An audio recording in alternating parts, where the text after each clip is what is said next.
it starts at 10 o'clock, Okay.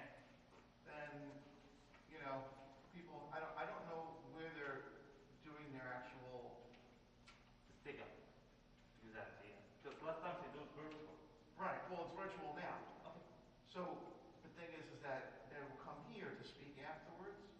Okay. The problem is that I don't know if there's any place to watch the actual virtual except on a laptop. That's true.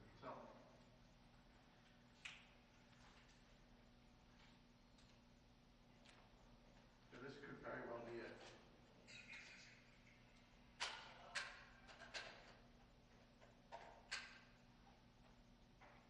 Hi. Yeah, I do.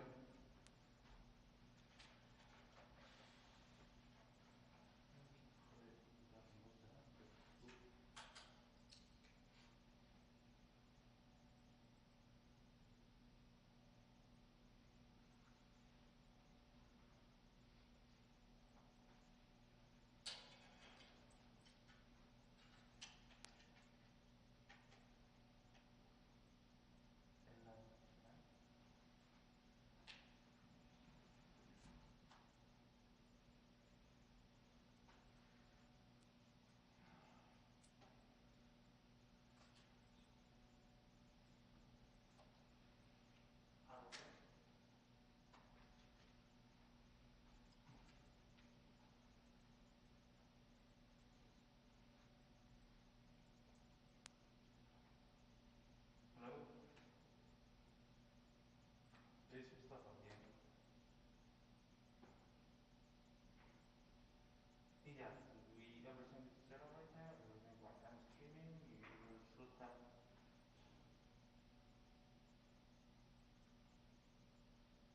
Perfect.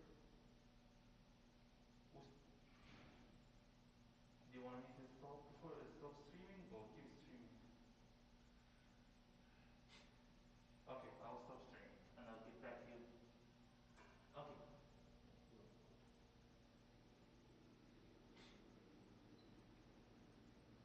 يقول لي لسه قدامك 10 minutes. ممكن اقص بيقول لي لسه قدامك 10 minutes واحنا ممكن نقص 10 minutes. اوكي. فانا هقفل ستريمينج وهيكلمني تاني كمان 10 minutes.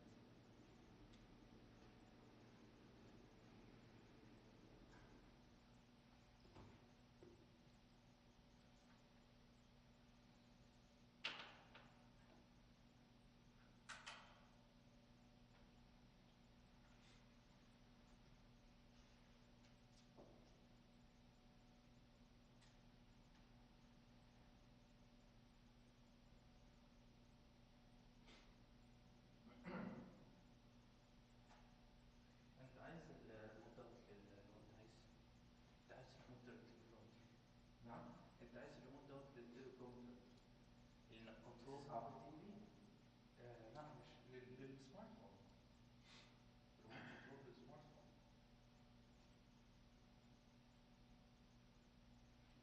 صح ولا لا؟ مش عارف. ما عندي هاي.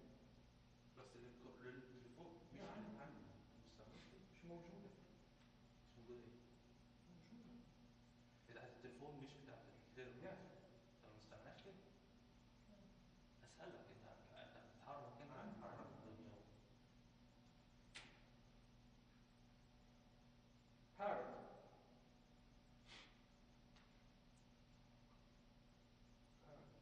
عندي ريموت هذا بتاعي. ماشي بس again مش قصدي التليفون اللي احنا بنركبه. قصدك مع هذا؟ اه اشتغل مع الورد مع سمارت فون. هو ده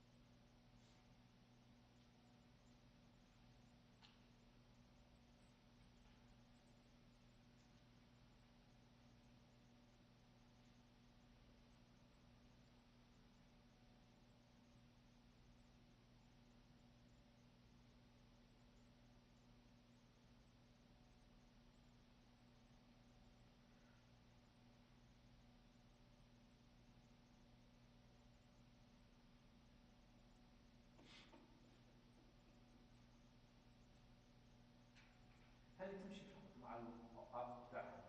بس صح. بص، يعني انا اقصد مش شرط نحط التليبرومتر فوقيه، مش شرط نركب التليبرومتر على على الرجل.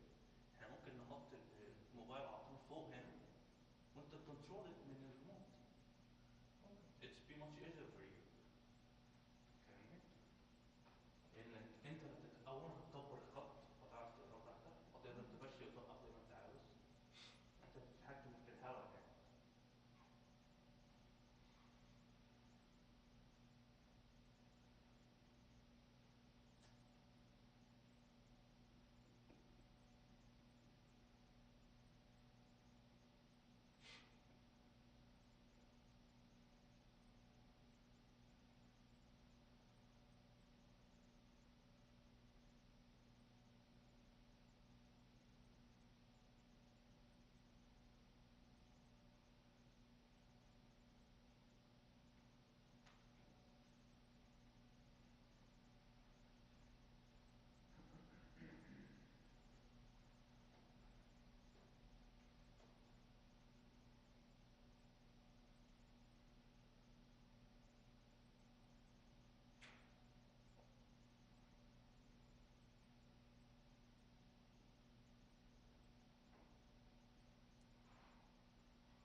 نعم.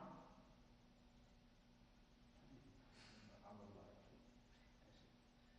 ضايع علينا انت اليوم. عايزين اصور؟ يا فين اصور؟ يا عم لا خلاص خلاص. لا لا عادي عادي عادي، فين اصور؟ صورني عادي. يلا هو. انا فكرت عايز تصورني. باشا انت صور خلاص، بس شوف بس الرقم بتاع اليوم بس كده.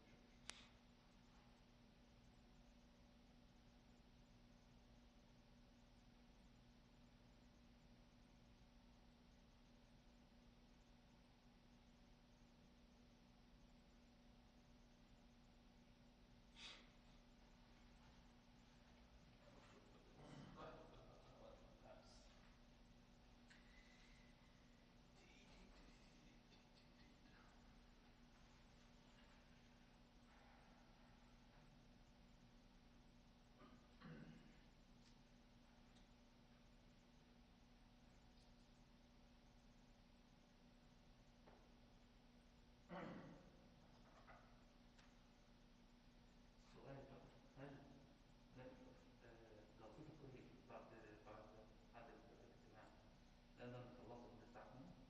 ان شاء الله تمام. هي على حسب اي ساعه هم يخلصوا. ها؟ خلصوا ايه؟ جلسه. ممكن.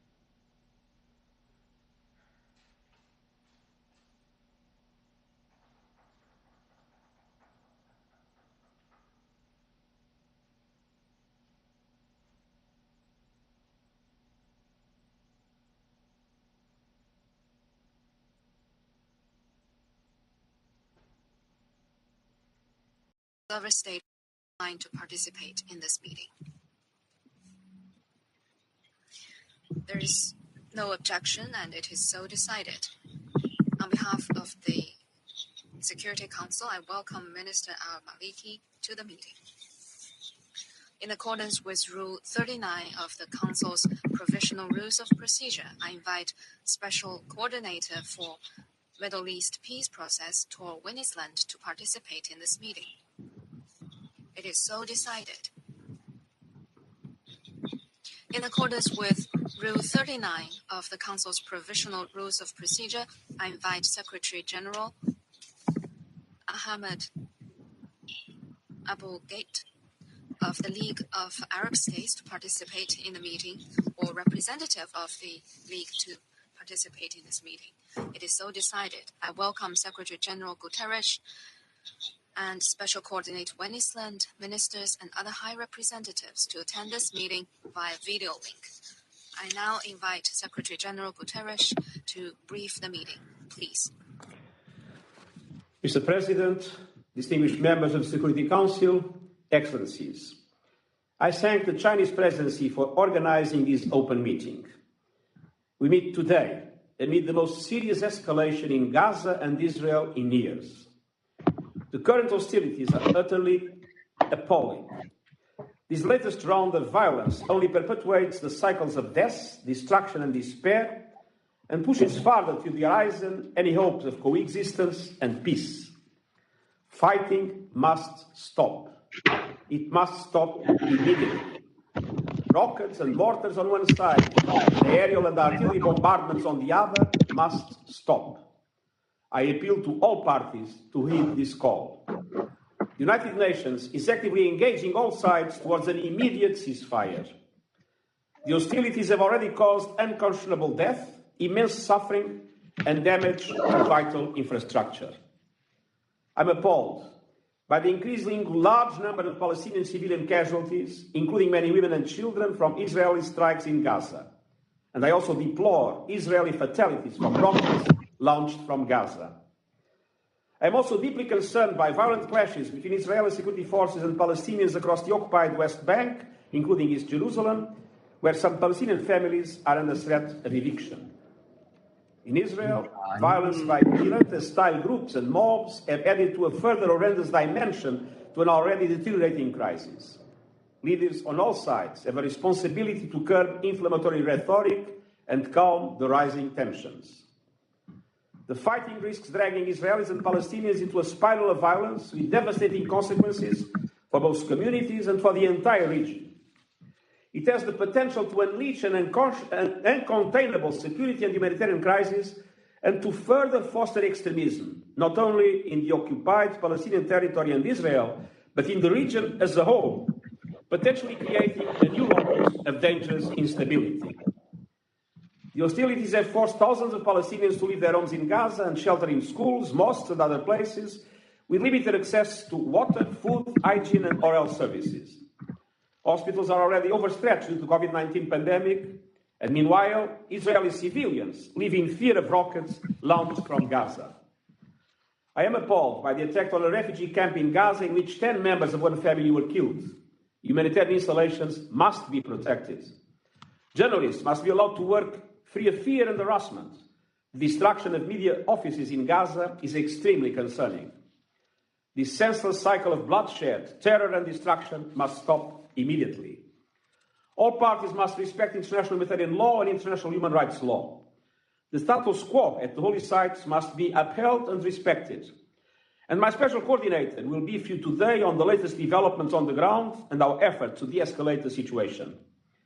Let me reiterate that the United Nations remain deeply committed to working with Israelis and Palestinians and with our international and regional partners, including the Middle East Quartet, to realize a lasting and just peace.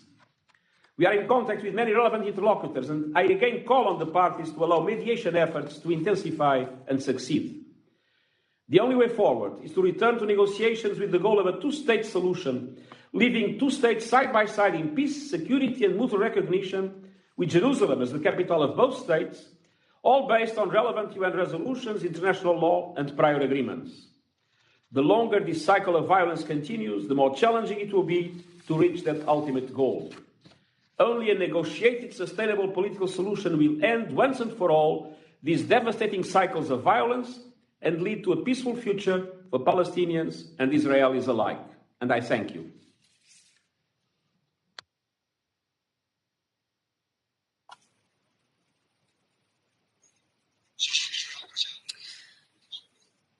I thank Secretary General for his briefing.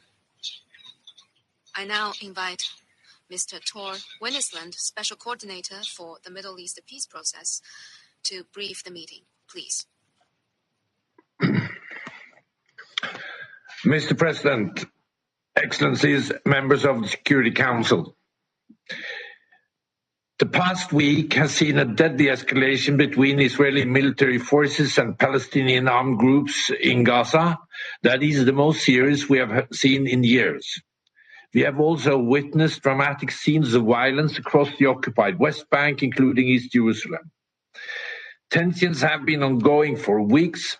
In the Sheikh Sharon neighborhood of East Jerusalem, there have been protests and clashes over the threat of Palestinian eviction commenced by settlers' organizations.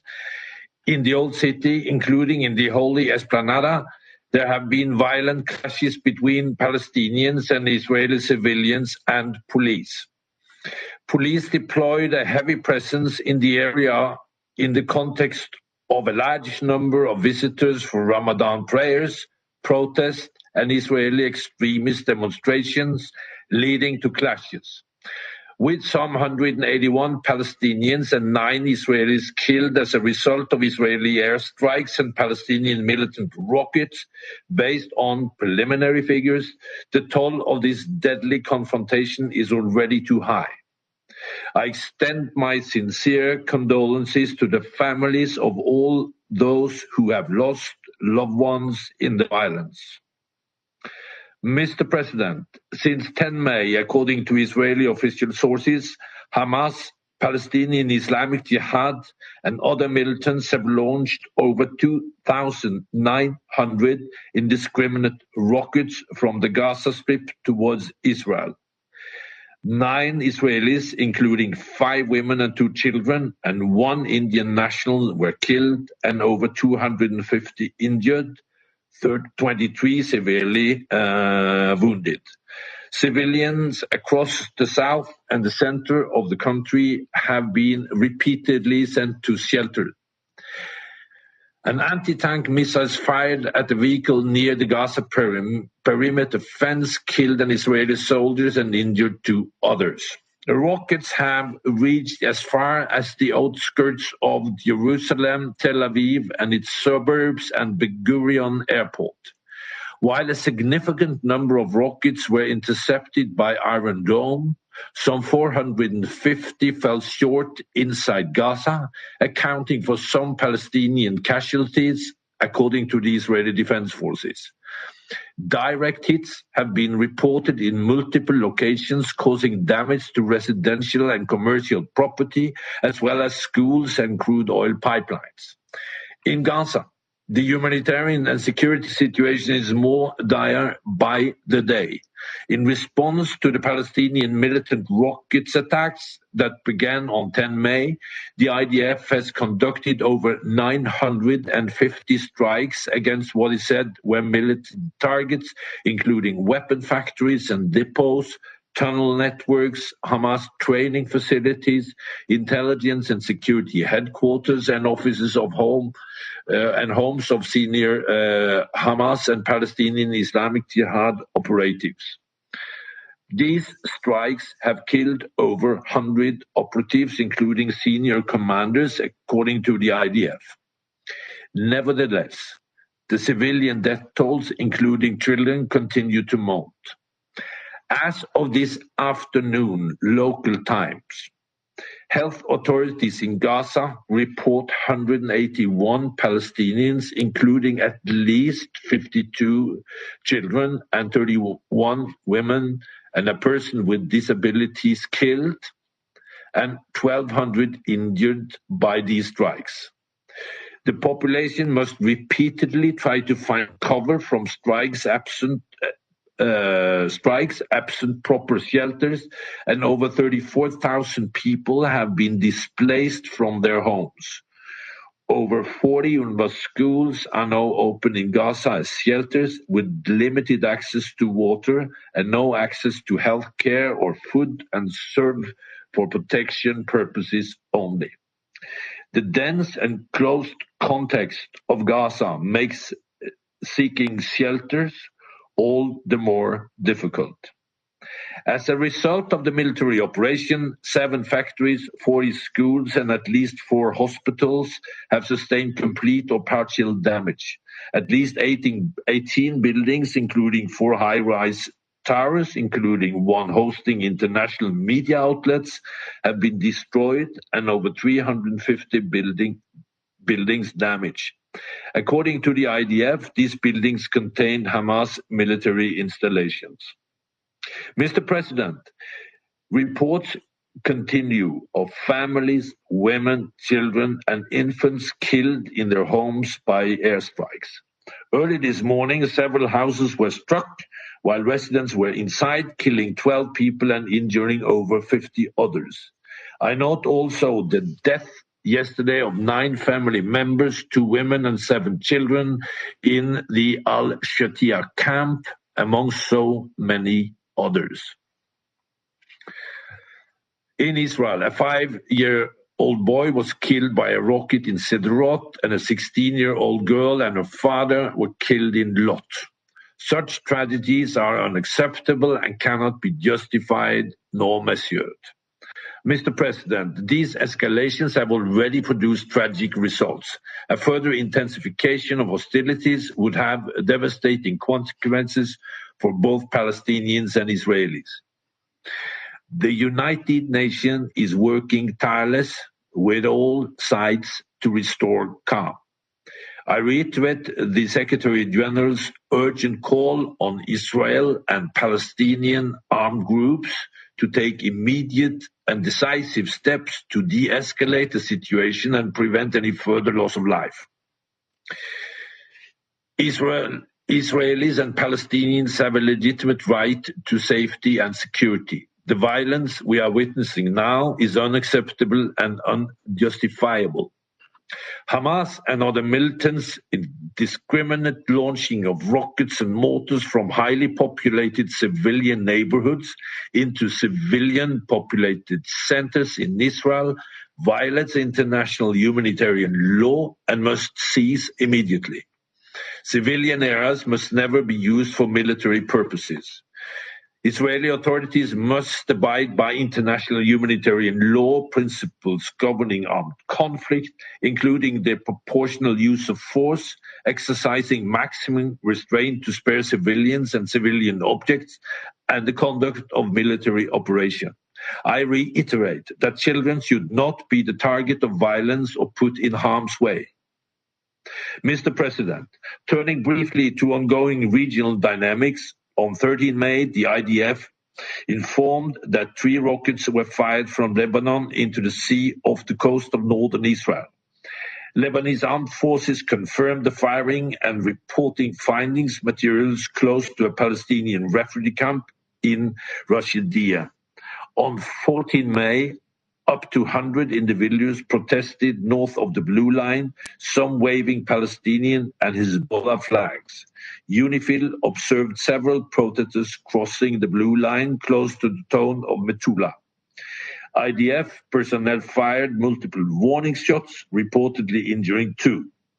According to Lebanese authorities, 1, a Lebanese citizen, later died. The Lebanese armed forces arrested several protesters following the incidents. In addition, 3 rockets were launched from Syria. There were no reports of damage or injuries.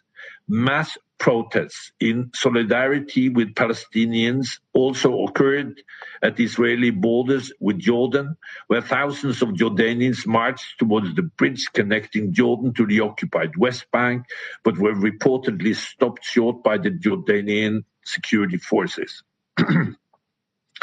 Mr. President, violence in the occupied West Bank, including East Jerusalem, continued to increase.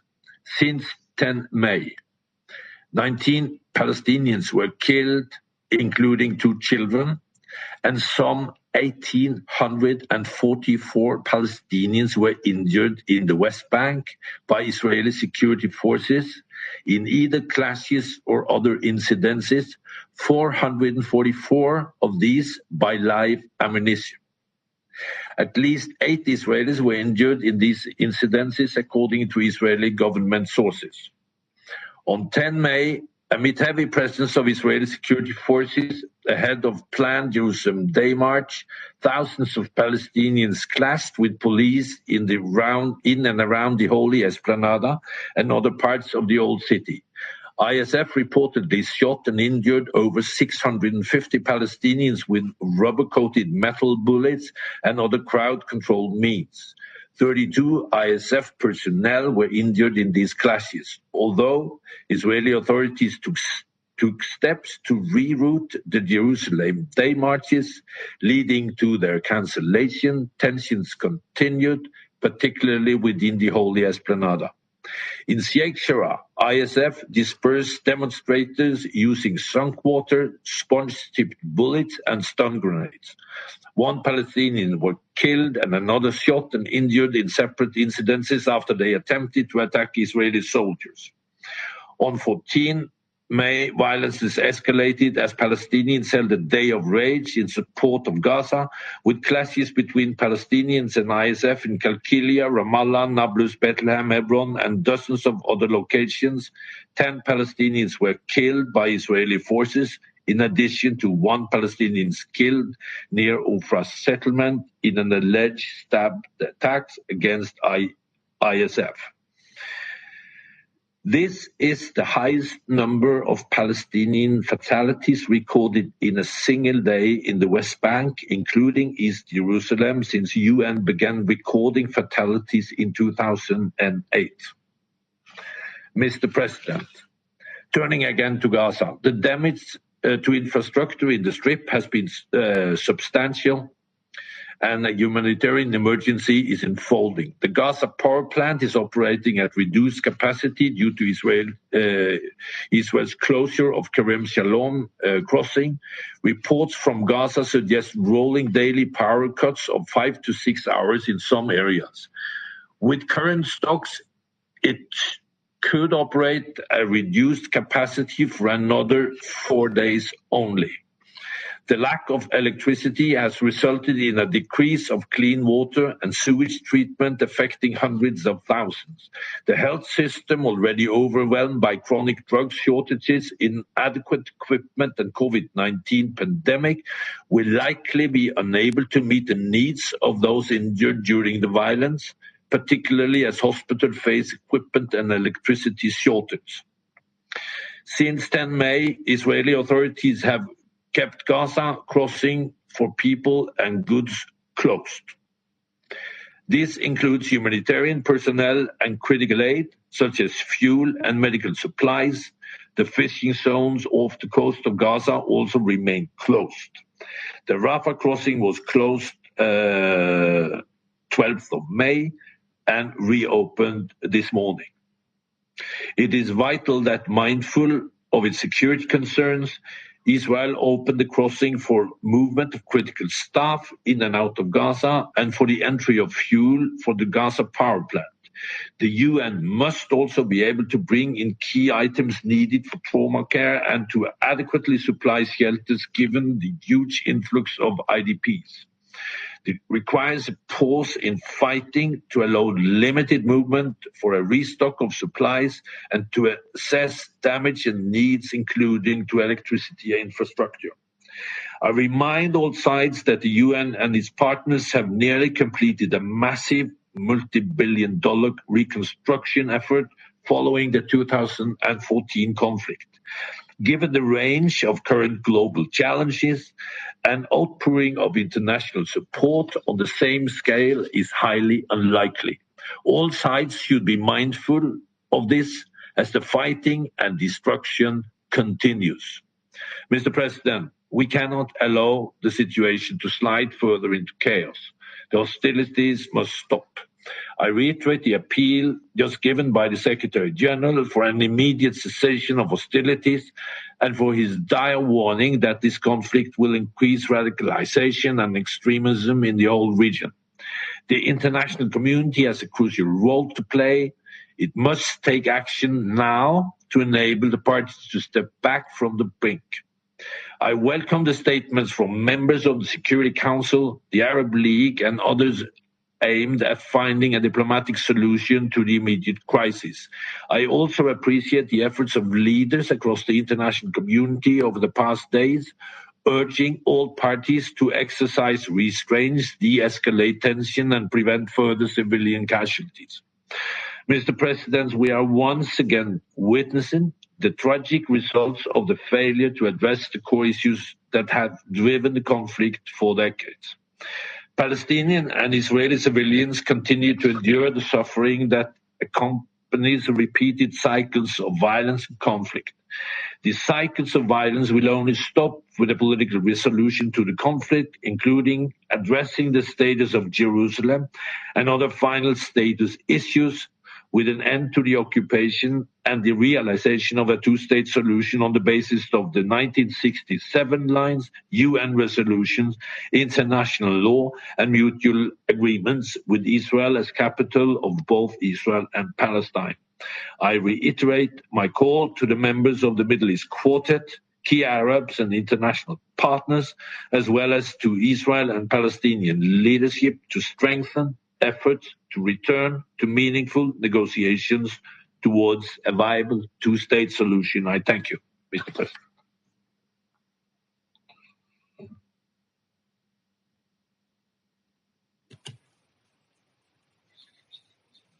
Thank you, Special Coordinator, for your briefing.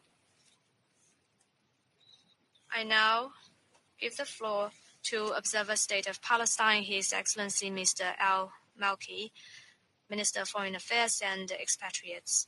Please.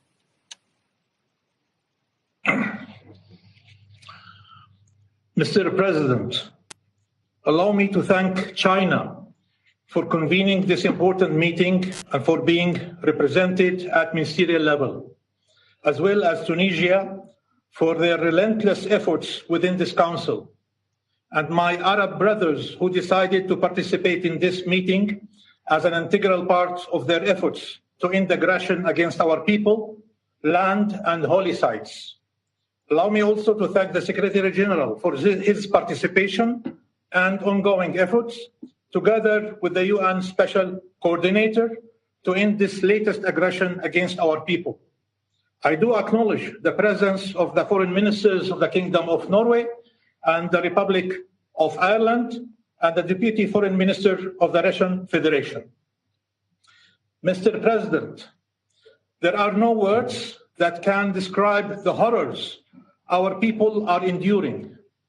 Baby Omar al-Hadidi came to life only 5 months ago and will now have to go through life without his mother and brothers Osama, 6 years old, Abdurrahman, 8, Suhaib, 14, all killed by an Israeli airstrike. His family is not the only one.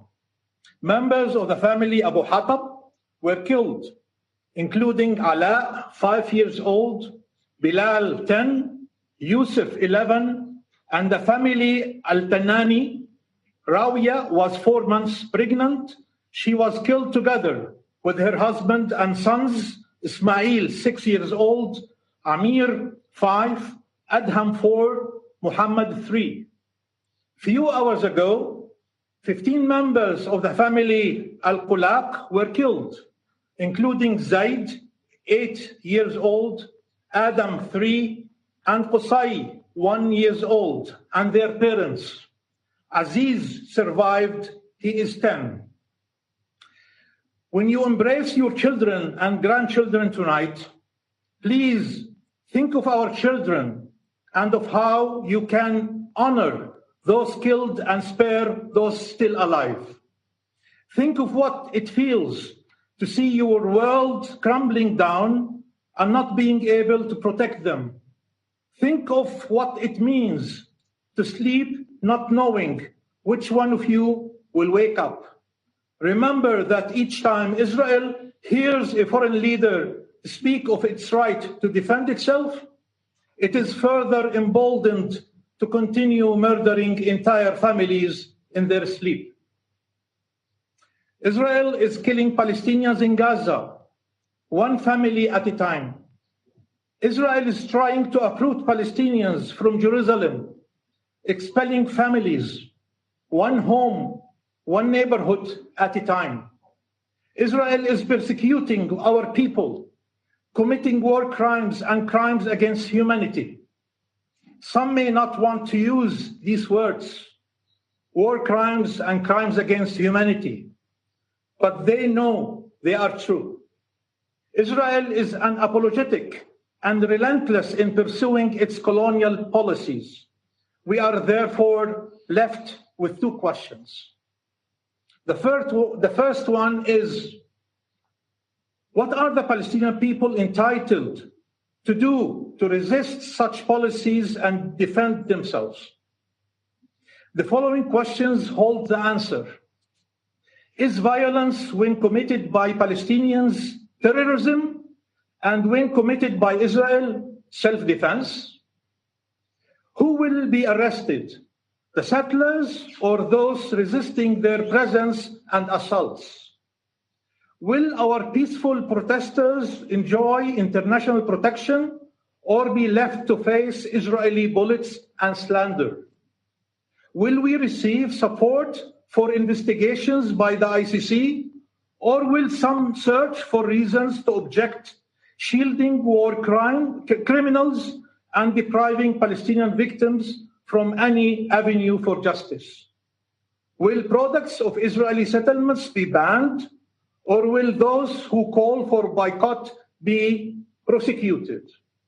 What are we entitled to do apart from hoping that one day Israel will be ready to end its occupation on its own end, in its own, and to negotiate peace? The second question is, what are the tools the international community is ready to deploy to ensure compliance by Israel with its obligations and an end of its occupation? Tools it uses regularly in other conflicts. Military interventions, sanctions, maybe. Suspending bilateral relations, maybe. Prosecuting perpetrators of crimes, maybe.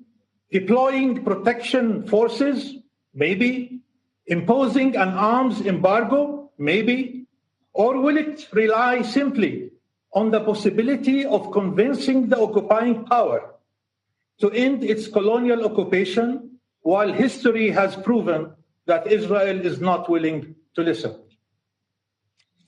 Mr. President, Israel keeps doing the same things, expecting a different result.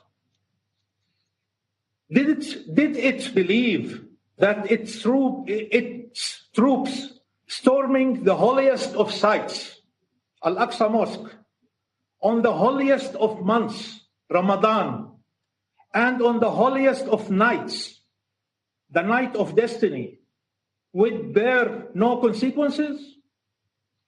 Did it believe Palestinians would accept to live in enclaves and wait for the Israeli settlers to seize the next house?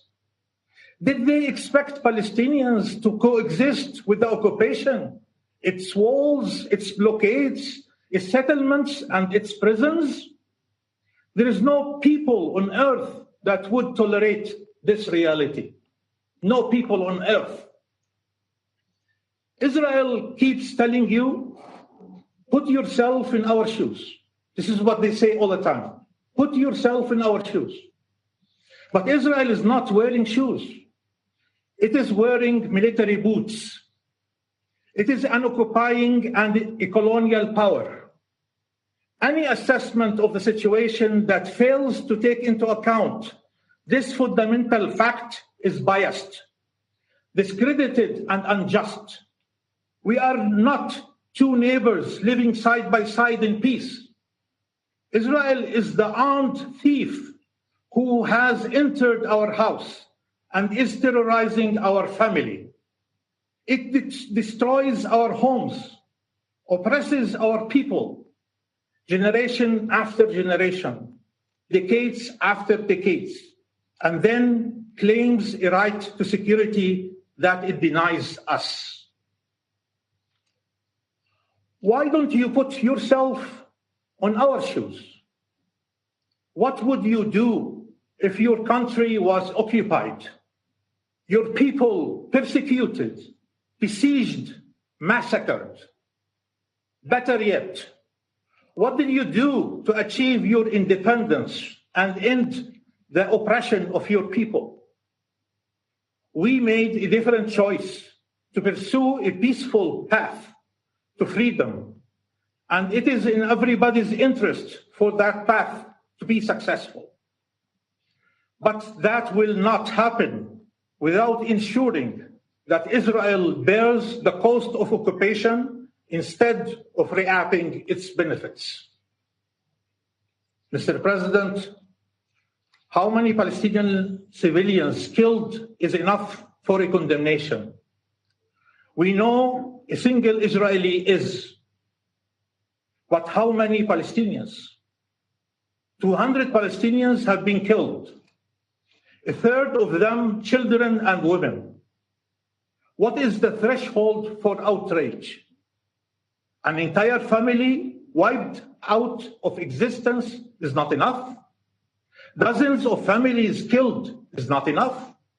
Residential buildings brought to the ground and tens of thousands of Palestinians displaced for the fourth or fifth time is not enough. All this in the midst of a pandemic. Israel is not only an occupying power. Israel is a nuclear power. It has a military arsenal, the Iron Dome, shelters, while our people in Gaza are besieged, trapped, with nowhere to go and no safe haven. Even the UNRWA schools within which they shelter are vulnerable to Israeli attacks.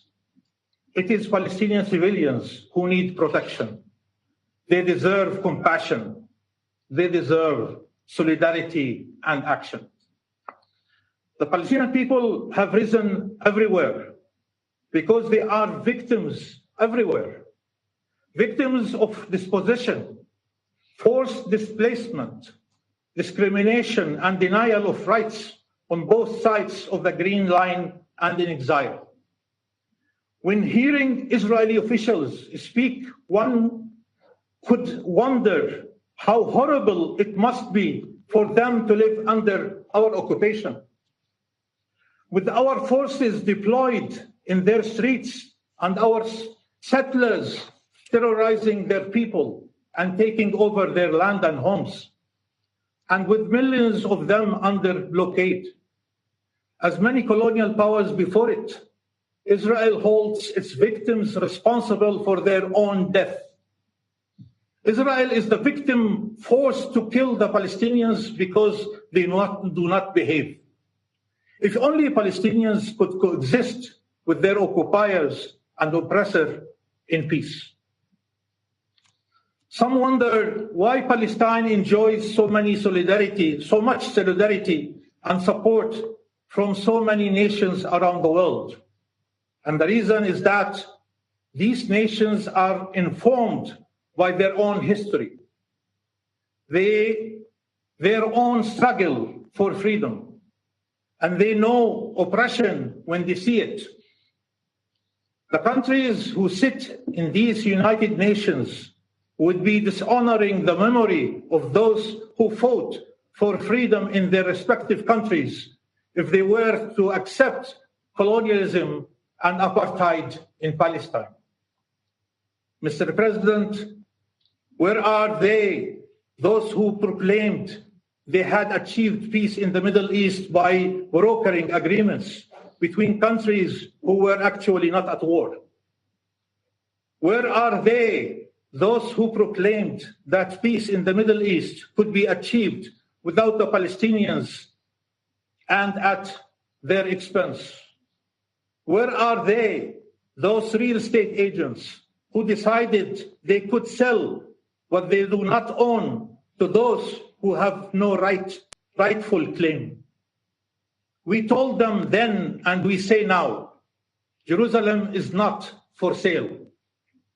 Our roots are deep, our history long, our heritage etched in every stone, in every street and alley in this city.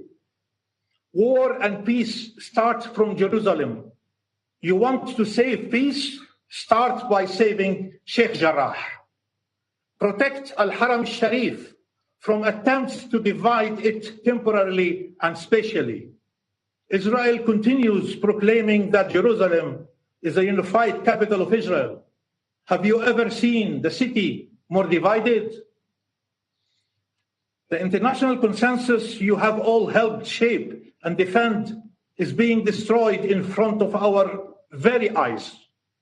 The alternative that Israel chose is apartheid. Yes, apartheid.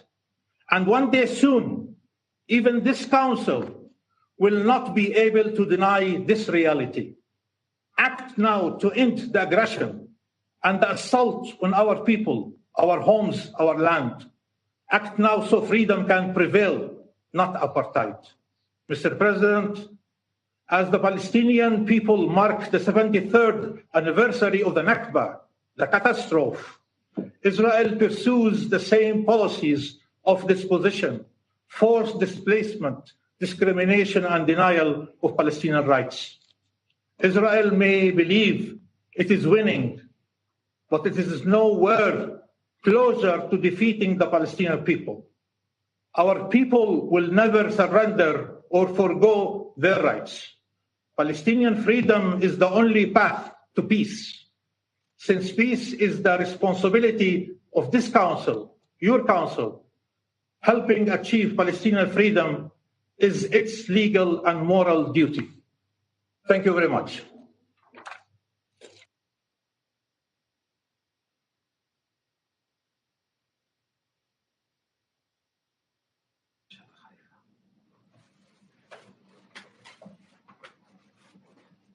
Thank you, Your Excellency, for your statement.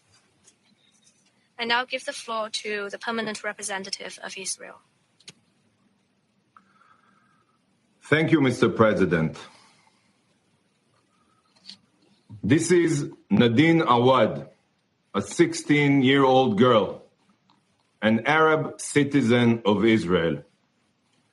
She was studying biology and chemistry, and she dreamed of changing the world.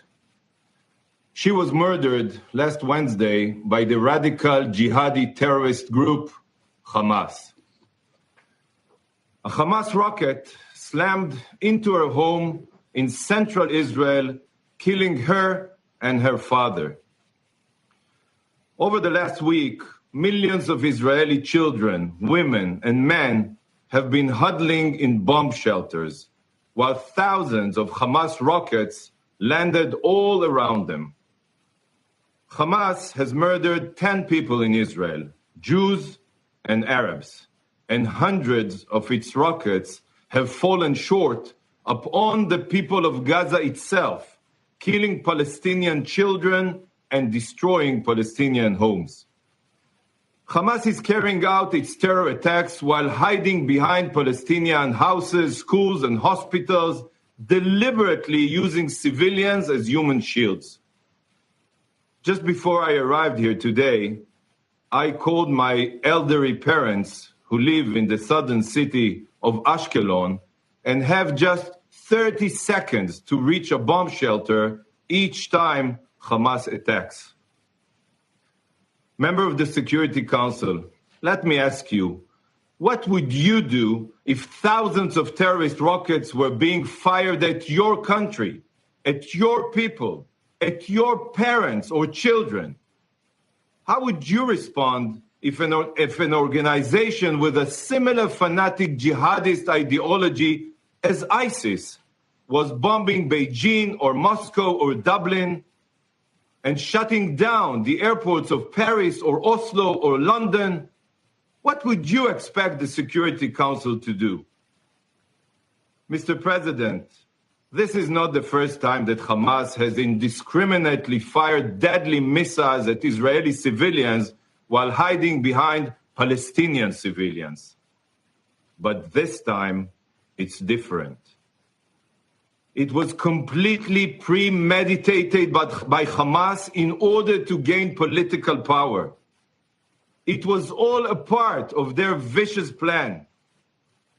While Hamas seeks the destruction of the state of Israel, it's also vying to take power in the West Bank and to replace the Palestinian Authority. Hamas was frustrated last month when President Abbas postponed Palestinian elections after not holding them for 15 years. It looked for another way to seize power. So, unfortunately, it chose to escalate tensions in Jerusalem as a pretext to start this war. Suddenly, Hamas leader Mohammed Def, who has been silent for years, was threatening Israel would pay a heavy price if an Israeli court went ahead and ruled on a property dispute in Jerusalem. Now let me be clear. Israel is a country of law with a robust and independent judiciary. As in any democracy, the Israeli government does not interfere with court proceedings. Everyone knows that. Buying into Hamas's political propaganda ploy to portray the massive, unprovoked rocket attacks as a result of the dispute in Sheikh Jarrah is not only wrong, it is dangerous. It sends a disturbing message. There is never an excuse to indiscriminately fire rockets at civilians. There is never a justification for terror. Do you really believe that this property dispute is what caused Hamas to launch these large-scale attacks on the people of Israel? So after threatening Israel over Sheikh Jarrah, Hamas's next move was to incite violence on the Temple Mount, the holiest site in the world for Jews and one of the holiest for Muslims. Palestinian extremists turned the Al-Aqsa Mosque into a site for stockpiling weapons and launched violent attacks with firebombs and rocks against Jewish worshippers and against the Israeli police. Here is a photo of the stones and other weapons which Palestinian rioters placed in Al-Aqsa, desecrating this holy site and endangering the safety of all worshippers. The Israeli police had no choice but to intervene to restore order and ensure that both Jewish and Muslim worshippers could pray in peace.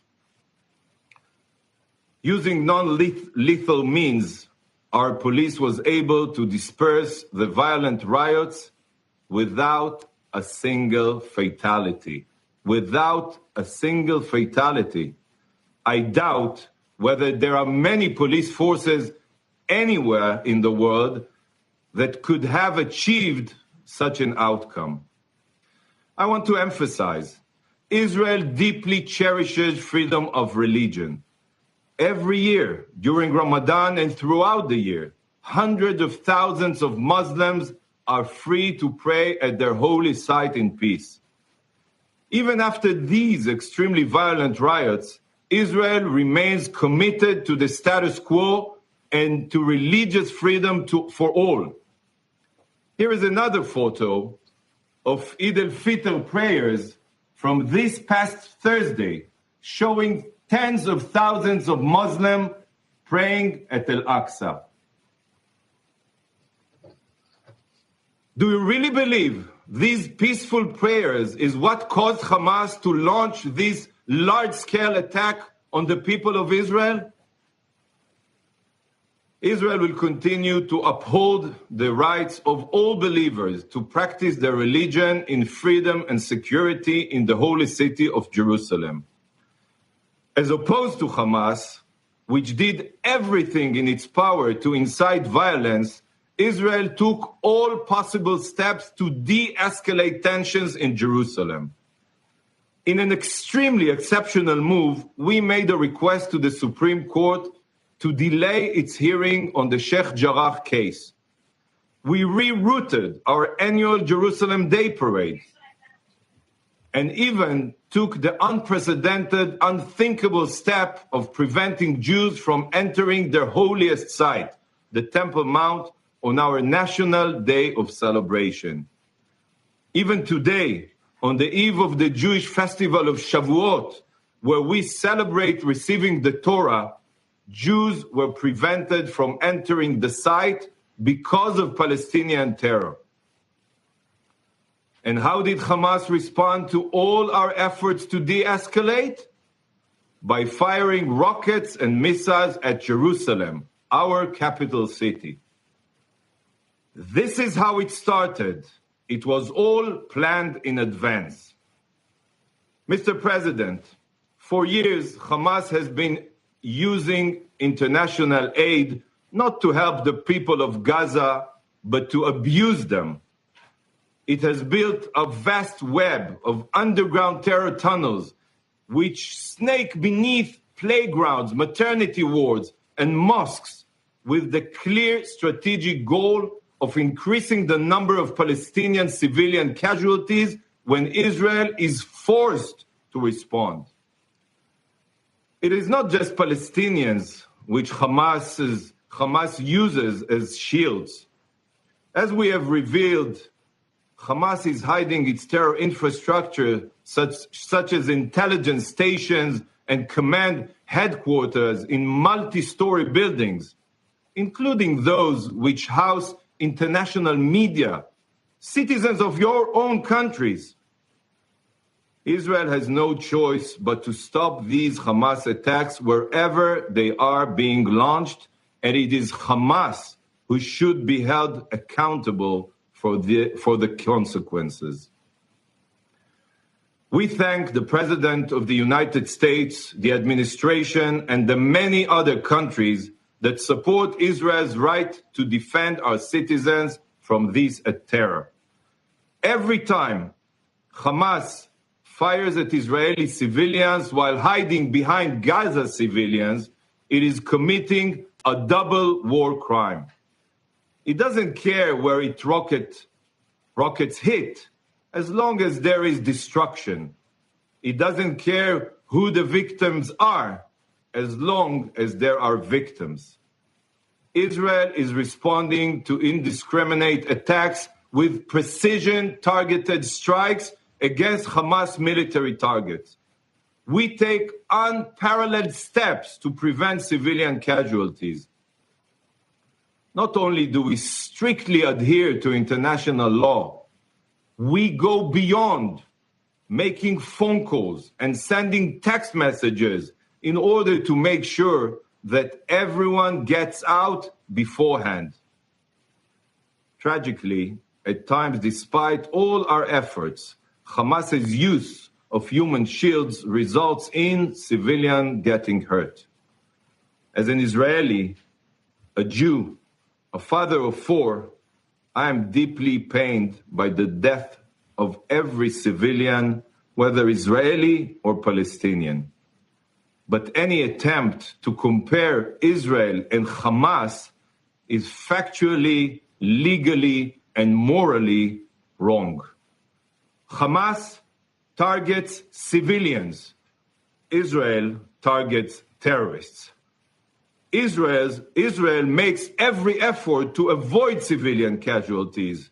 Hamas makes every effort to increase civilian casualties. Israel sees every civilian death as a tragedy. Hamas sees every Israeli civilian death as a victory in its campaign of jihad based on its anti-Semitic charter, and every Palestinian civilian death as a victory in its campaign to gain international sympathy. Israel uses its missiles to protect its children. Hamas uses children to protect its missiles. Mr. President, at the same time as we defend ourselves against Hamas rockets, the terror organization has been calling on Israel's Arab citizens to attack Jews. We have seen numerous appalling attacks by Arab citizens of Israel against Jews, including the abhorrent burning of synagogues and multiple lynchings. We have also seen some appalling cases of Jewish violence against our Arab citizens. As Prime Minister Netanyahu said last night, this violence is entirely unacceptable. We are a country of law, and the Israeli police are now working vigorously to stop the violence, arrest the perpetrators, whether Arabs or Jews. Mr. President, this is where we stand now. A massive, unprovoked assault by Hamas, initiated not as a result of any incidents involving Israel, but due to the internal Palestinian political maneuvering. This assault has forced Israel to defend and protect its citizens and strike Hamas's terror machine in order to stop their aggression once and for all. Now let me speak about the future. Israel has always sought peace.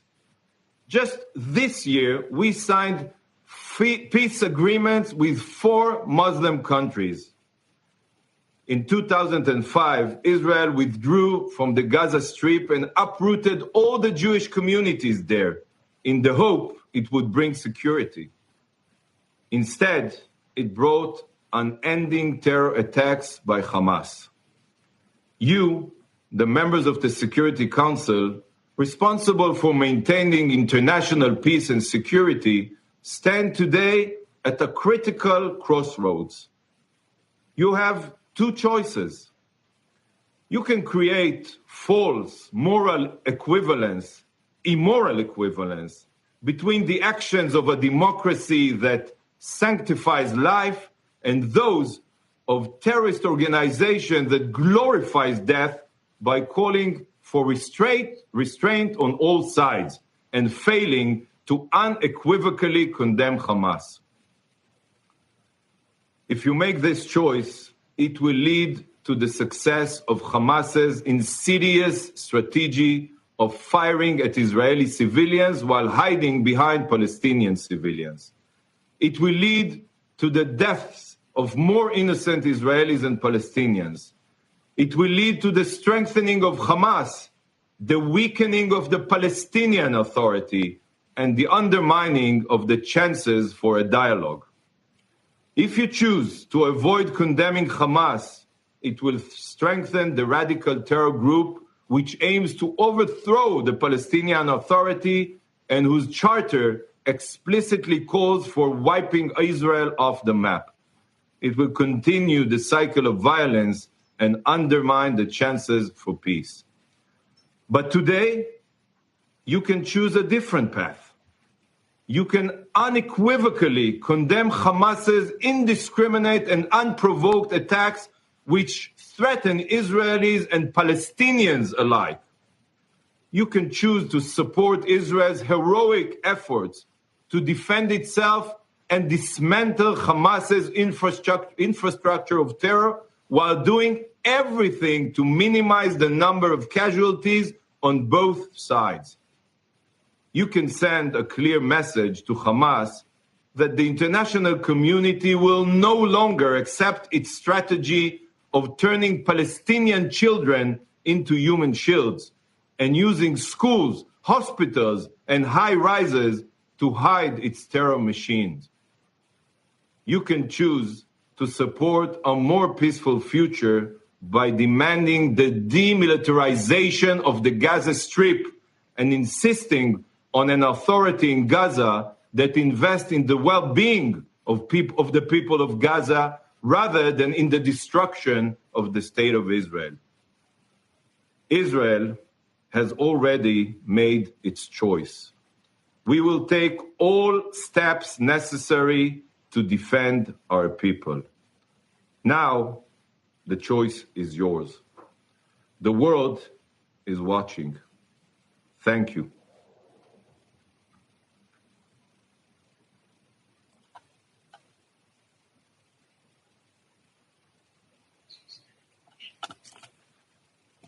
Thank you, Ambassador from Israel. Next, I will invite Deputy Prime Minister and Foreign Minister Ayman Safadi from Jordan to speak, please.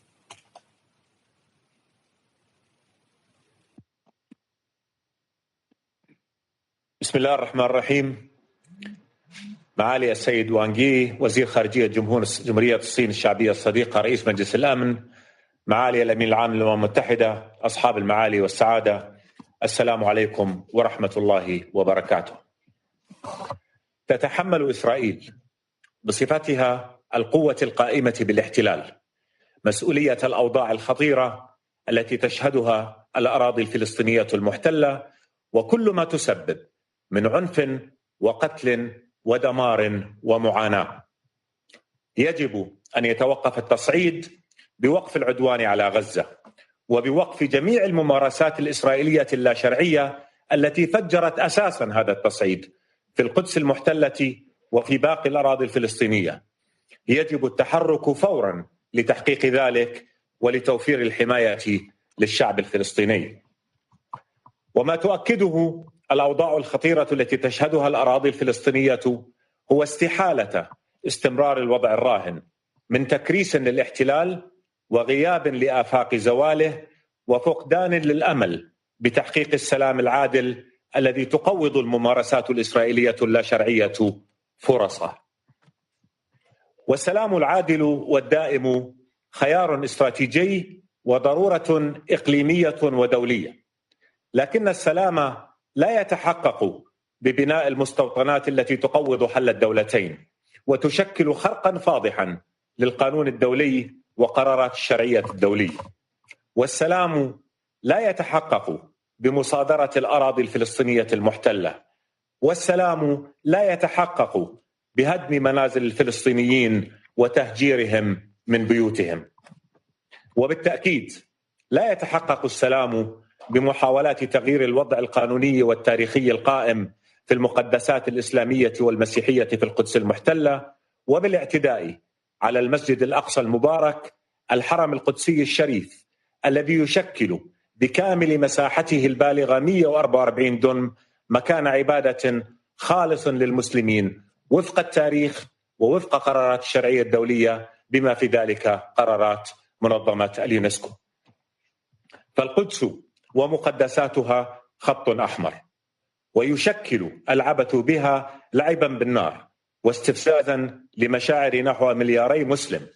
وبصفتها القوة القائمة بالاحتلال تتحمل إسرائيل مسؤولية احترام الوضع القانوني والتاريخ القائم في القدس في مدينة السلام وفي مقدساتها، والحفاظ على الوضع القانوني والتاريخي القائم وحماية الهوية العربية الإسلامية والمسيحية للمقدسات مهمة أسمى يكرس جلالة الملك عبد الله الثاني بن الحسين الوصي على هذه المقدسات كل إمكانات الأردن له.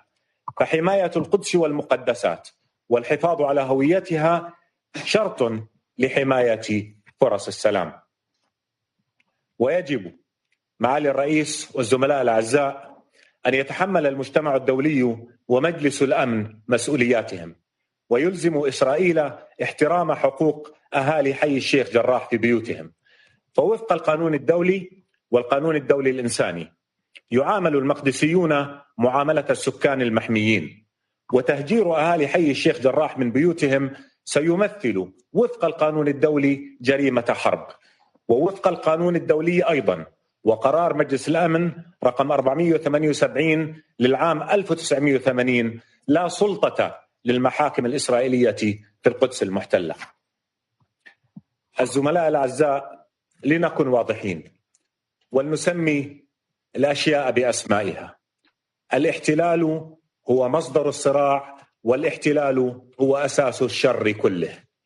الاحتلال والسلام نقيضان لا يجتمعان.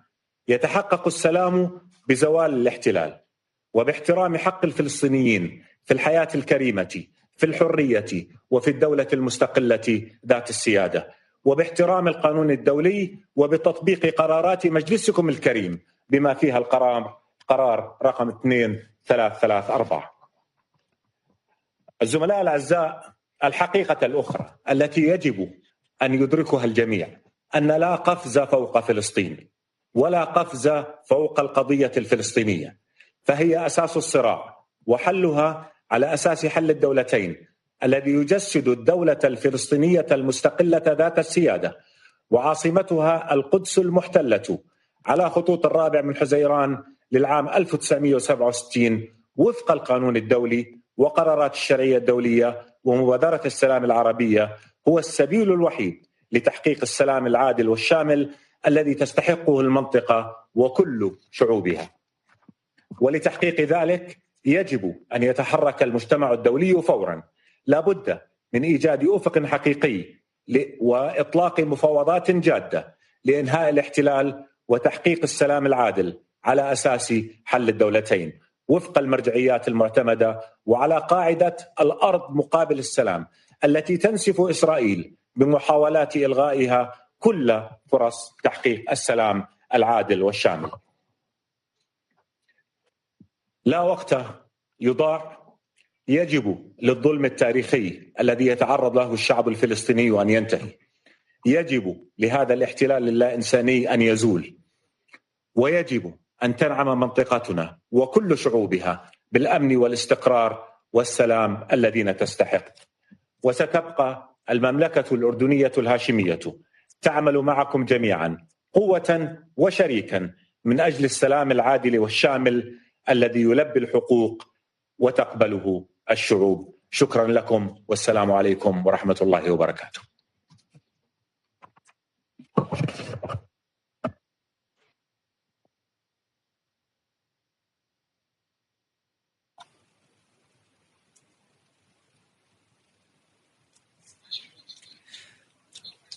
Thank you, Mr. Deputy Prime Minister and Foreign Minister.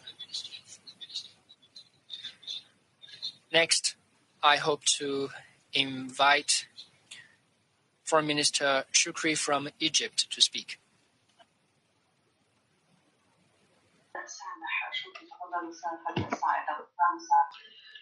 شكرا جزيلا. بسم الله الرحمن الرحيم. السيد وانغ يي مستشار الدولة ووزير خارجية جمهورية الصين الشعبية رئيس مجلس الأمن، السيد أنطونيو غوتيريس سكرتير العام للأمم المتحدة، السادة وزراء الخارجية، السادة السفراء.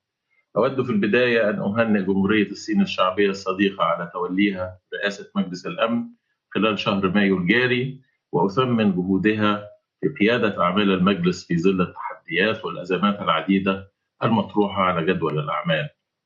وأثمن كذلك جهود السيد السكرتير العام للأمم المتحدة وسعيه الحثيث لتحقيق السلام في الشرق الأوسط، كما أعرب عن تقديري للإحاطة المقدمة من السيد تور وينسلن المنسق الخاص لعملية السلام في الشرق الأوسط. سيد الرئيس، نجتمع اليوم بعد مضي نحو ما يزيد على 72 عاما على بدء المأساة الفلسطينية، ونحو 42 عاما على إطلاق مسار السلام في المنطقة الذي شهد في بدايته آمالا عظيمة بإمكان تحقيق السلام في المنطقة، غير أن تلك الآمال تبددت شيئا فشيئا مع كل محاولة لم يكتب لها النجاح لوضع حد للصراع الذي شهدت فيه القضية الفلسطينية انتكاسات متتالية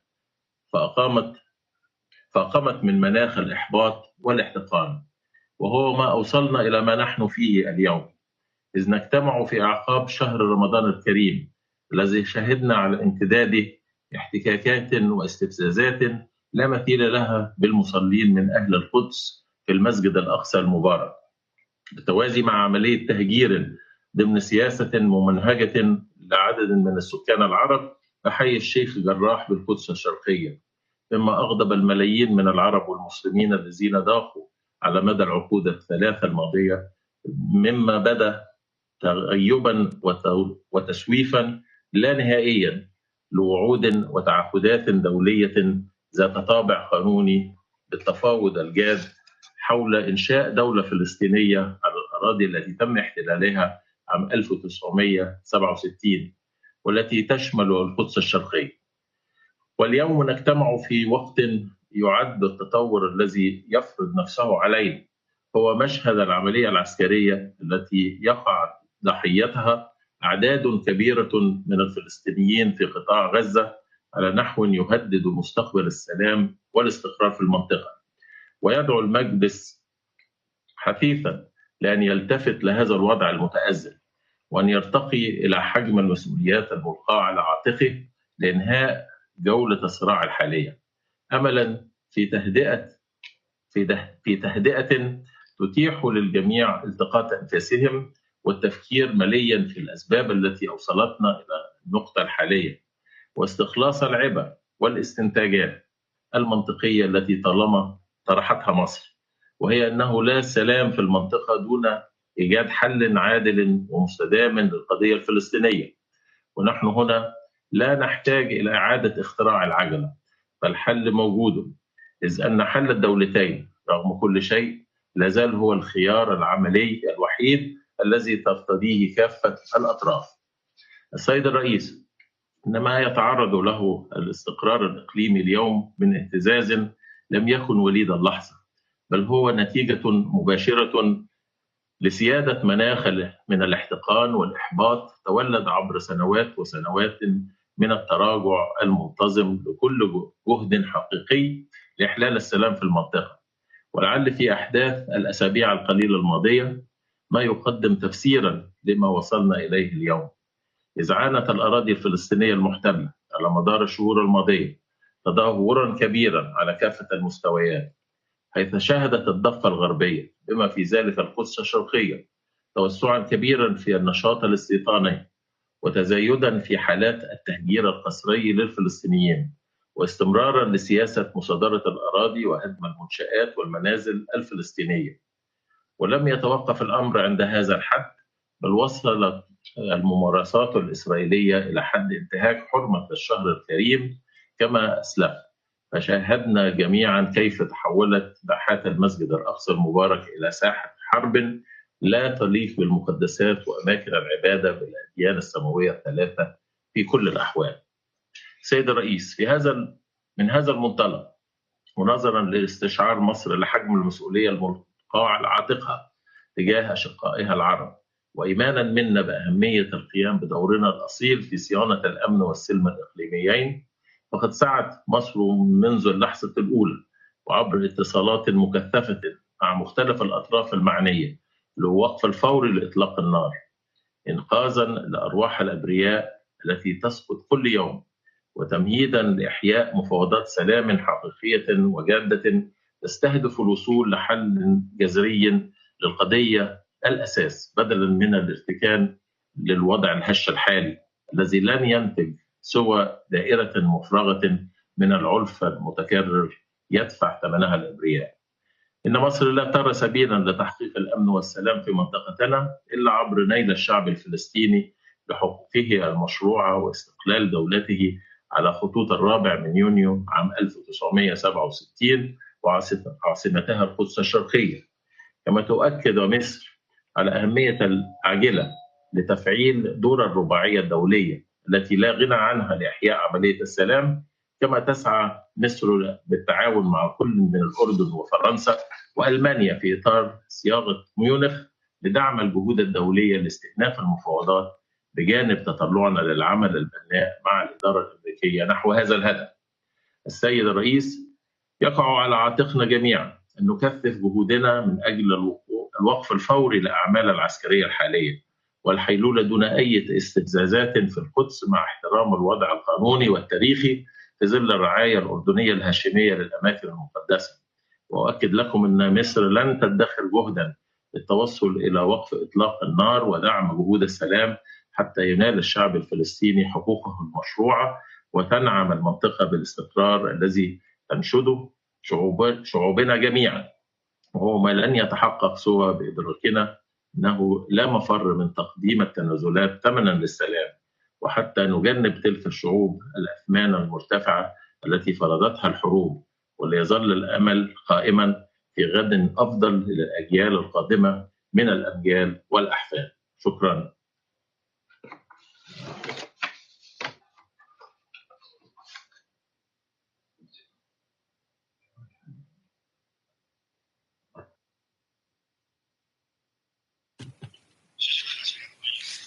Thank you, Mr. Foreign Minister of Egypt. Now, I speak in my capacity as the Chinese State Councillor and Foreign Minister. Mr. Secretary General, colleagues, I thank Secretary General Guterres, the Special Coordinator for the Middle East peace process, for their briefings. I listened very carefully to the statements by the Palestinian Foreign Minister, the Israeli Permanent Representative to the UN, and the Foreign Ministers of Egypt and Jordan. I also welcome the representatives of Algeria and the Arab League to today's open debate. The escalation of conflicts between Israel and Palestine has caused heavy casualties, including those of women and children. The situation is dangerous and urgent. It calls for an immediate ceasefire and stop of violence. The international community must take actions right now and make every effort to avert further deterioration of the situation, prevent the region from backsliding into turbulence, and protect people's lives. Colleagues,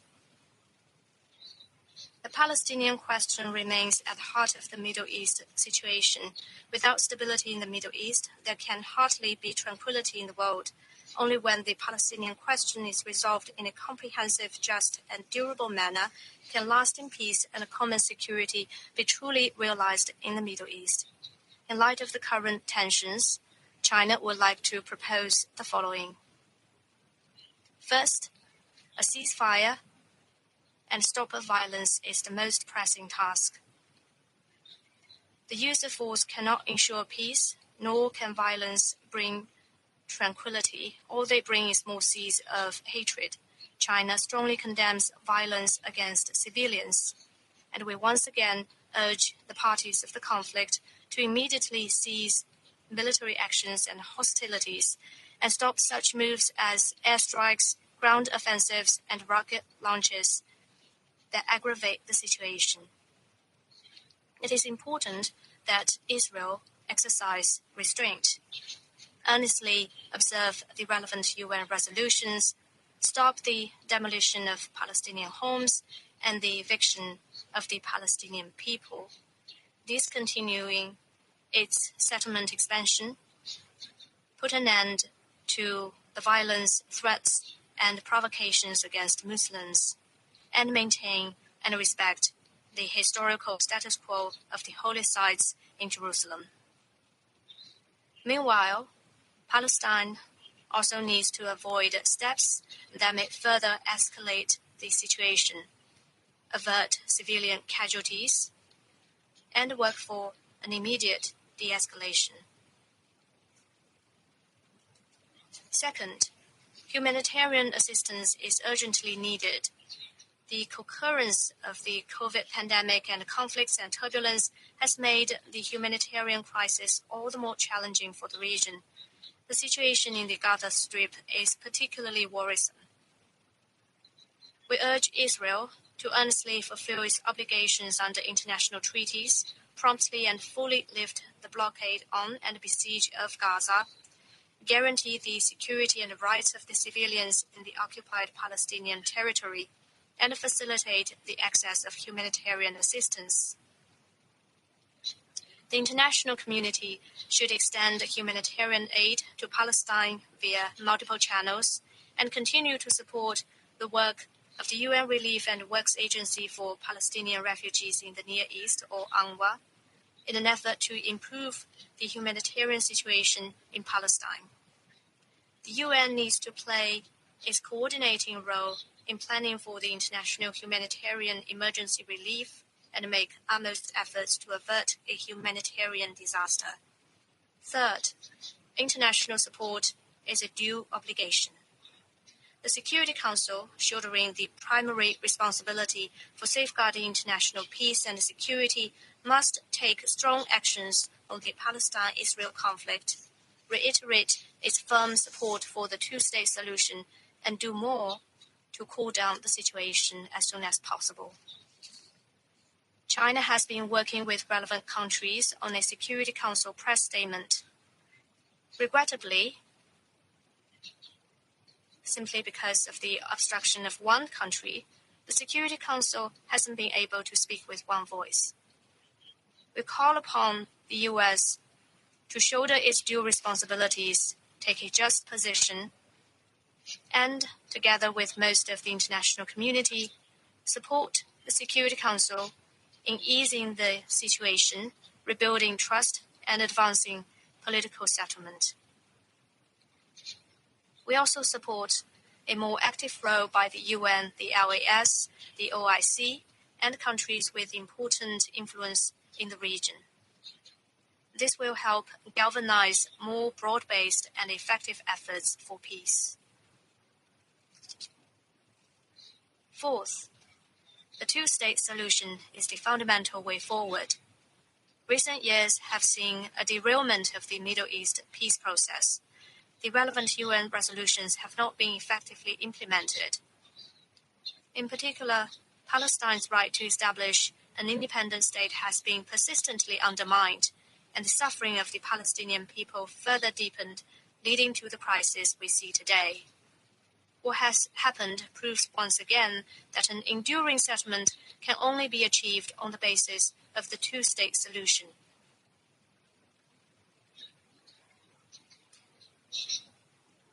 The Palestine-Israel issue has been on the UN agenda for more than 70 years.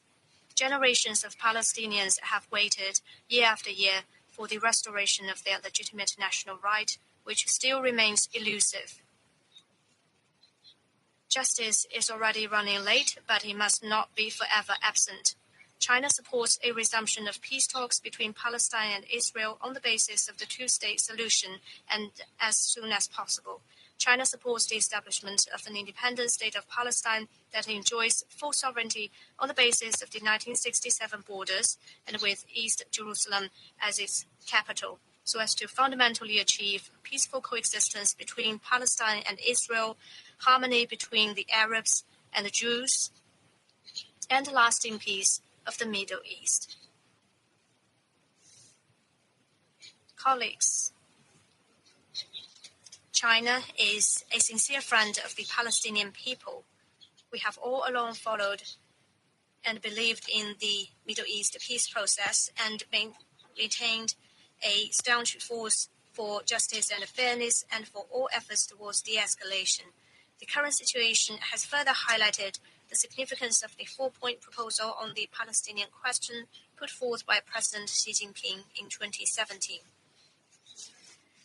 Since assuming presidency of the Council, China has attached particular importance to the current tensions in the Middle East and has facilitated multiple rounds of deliberations on the Palestinian question. China will scale up efforts to promote peace talks and earnestly perform our duty as the Council President. We reaffirm our invitation to Palestinian and Israeli peace advocates to continue their dialogue in China and welcome representatives of the two sides to come to China for direct negotiations.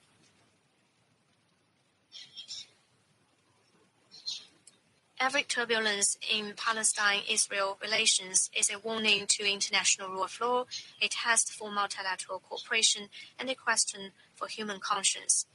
Will the UN and its Security Council step forward and do what they should? People across the world are watching, and history is keeping account.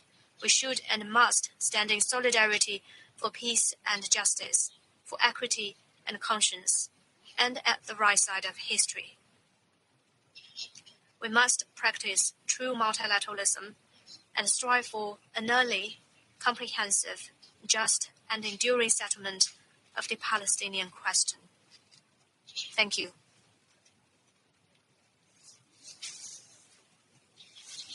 I now resume my function as President of the Council. I now give the floor to other Council members.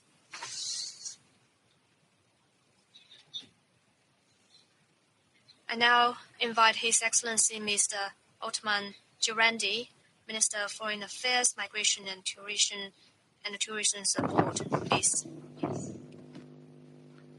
شكرا سيد الرئيس سيد وانغ لي مستشار الدولة ووزير الخارجية على استجابتي لعقد هذه الجلسة الهامة.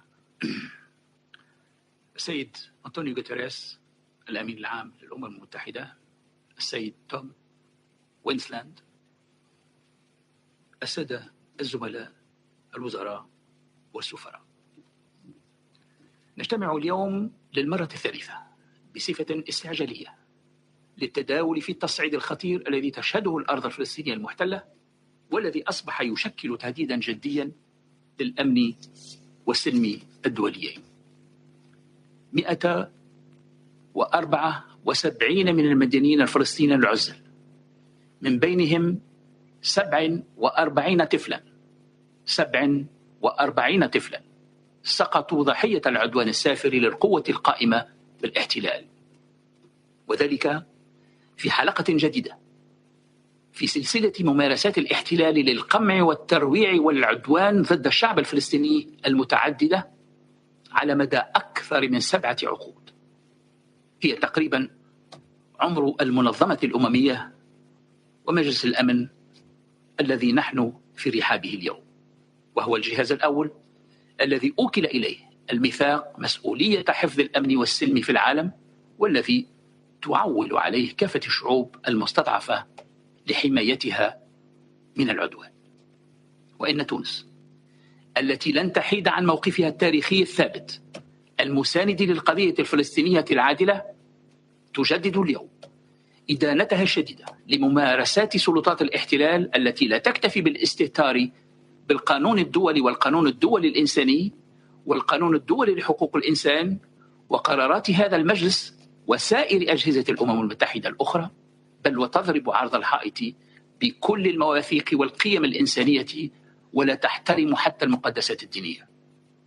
ولا أدل على ذلك مما قامت به من اعتداءات واستفزازات ضد المسلين داخل وحول المسجد الأقصى، ومن استباحة لحرمته خلال شهر رمضان المعظم، وذلك إلى جانب إصرارها المتواصل على سياساتها التوسعية ومشاريع الاستيطان والضم وهدم البيوت وانتزاع الممتلكات والتهجير القسري للسكان الفلسطينيين واقتلاعهم من أرضهم، علاوة على مساعيها لتغيير الوضع التاريخي والقانوني للقدس وطمس معالمها التاريخية والحضارية والديمغرافية. السيد الرئيس، إن سقوط 47 طفلا فلسطينيا ضحية الرصاص والقنابل الإسرائيلية وما يعيشه الفلسطينيون عموما ليس جديدا، بل هو تكرار لما يعيشونه على امتداد عقود من الزمن، وذهب ضحيته آلاف الأبرياء من أبناء الشعب الفلسطيني، ما جعل المنطقة بأسرها حبيسة للتوتر وعدم الاستقرار. وبالرغم من كل هذه الممارسات القمعية والسياسات العدوانية لسلطات الاحتلال وتاريخها الحافل بتجاهل القرارات الأممية وكل الاعتبارات القانونية والإنسانية، فهي تصر على تصعيد الممارسات القمعية والعمليات العسكرية ضد الشعب الفلسطيني في مختلف المناطق في الأراضي المحتلة، معولة في ذلك على صمت هذا المجلس. ومن هذا المنطلق فقد بات من الواجب السياسي والقانوني وحتى الأخلاقي تحديد المسؤوليات ومساءلة ومحاسبة من تسبب فيما بلغه الوضع اليوم من تدهور خطير وما أدى إليه من خسائر في الأرواح ودمار وتهديد جدي للأمن والاستقرار في المنطقة، في الوقت الذي كان العالم يتطلع فيه إلى إعادة إحياء مسار السلام. إن التصعيد الحالي جاء غداة القرارات الجائرة لسلطات الاحتلال لإخراج العائلات الفلسطينية من بيوتها في حي الشيخ جراح وسلوان بالقدس الشرقية، وخططها المستمرة لتهويد المدينة وتفريغها من سكانها الفلسطينيين وانتهاكها لحرمة الحرم القدسي الشريف، والاقتحامات المتكررة للمسجد الأقصى وتضييقها على المصلين المسلمين ومنعهم من ممارسة شعائرهم وقمعها للفلسطينيين في القدس الشرقية خلال شهر رمضان المبارك في اعتداء صارخ على كافة المسلمين في شتى أنحاء العالم. وفي هذا السياق فإن تونس تدعو المجموعة الدولية ومجلس الأمن إلى تحمل مسؤولياته في وقف هذا التصعيد الخطير ومنع تكرار ذلك مستقبلا عبر التصدي للأسباب العميقة والمباشرة المؤدية له وتوفير الحماية اللازمة للشعب الفلسطيني والحفاظ على الوضع التاريخي والقانوني للقدس الشريف. كما تدعو تونس هذا المجلس إلى التدخل الناجع والسريع واتخاذ موقف واضح لا لبس فيه لحمل القوة القائمة بالاحتلال على الوقف الفوري للعدوان السارق على الشعب الفلسطيني ووضع حد للتصعيد ولسقوط المزيد من ضحايا المدنيين.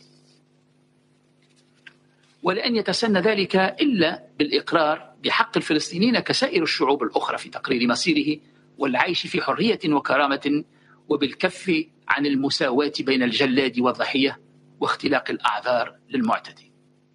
السيد الرئيس، بقدر ما نعرب عن تقديرنا للجهود الدبلوماسية التي تبذلها عديد الأطراف الدولية والإقليمية من أجل التوصل إلى خفض التصعيد وتحقيق التهدئة، فإننا نؤكد أن ذلك على أهميته القصوى ما هو إلا حل مؤقت يعيد الأمور إلى الوضع السابق الذي يتسم باستمرار الاحتلال وتواصل المشاريع الاستيطانية ومخططات قضم الأراضي وهدم البيوت والحصار ومختلف أشكال العقاب الجماعي الأخرى المسلطة على الشعب الفلسطيني. وعليه فإن المجموعة الدولية مطالبة اليوم بتحمل مسؤولياتها كاملة في حمل إسرائيل القوة القائمة بالاحتلال على إنهاء الاحتلال واحترام القرارات الأممية والشرعية الدولية والانصياع لإرادة السلم التي يجب أن تعلو على إرادة اللاسلم. وقبل أن أنهي أود أن أؤكد من جديد على أن تونس العضو العربي غير الدائم بمجلس الأمن وبتعليمات من سيادة رئيس الجمهورية قيس سعيد ستواصل جهودها مع باقي أعضاء المجلس للعمل على الوقف الفوري للعدوان الصارخ على الشعب الفلسطيني ووضع حدا للتصعيد ولسقوط المزيد من الضحايا المدنيين. كما نؤكد على أن المنطقة لن تستعيد أمنها واستقرارها إلا عبر التوصل إلى تسوية عادلة وشاملة ودائمة للقضية الفلسطينية العادلة على أساس القرارات الأممية والمرجعيات المتفق عليها دوليا ومبادرة السلام العربية، تسوية تعيد للشعب الفلسطيني حقوقه المشروعة التي لا تسقط بالتقادم وفي مقدمتها حقه في تقرير مصيره وإقامة دولته المستقلة ذات السيادة على حدود 4 جوان 1967 وعاصمتها القدس الشرقية. وفي الختام أجدد تأكيد التزام تونس الثابت بمواصلة المساهمة الفاعلة في كل المساعي والمبادرات البناءة الرامية إلى تحقيق هذه التسوية المنشودة في أفضل الآجال الممكنة تعزيزا للأمن والسلم في المنطقة وفي العالم. وشكرا لكم على حسن الاستماع.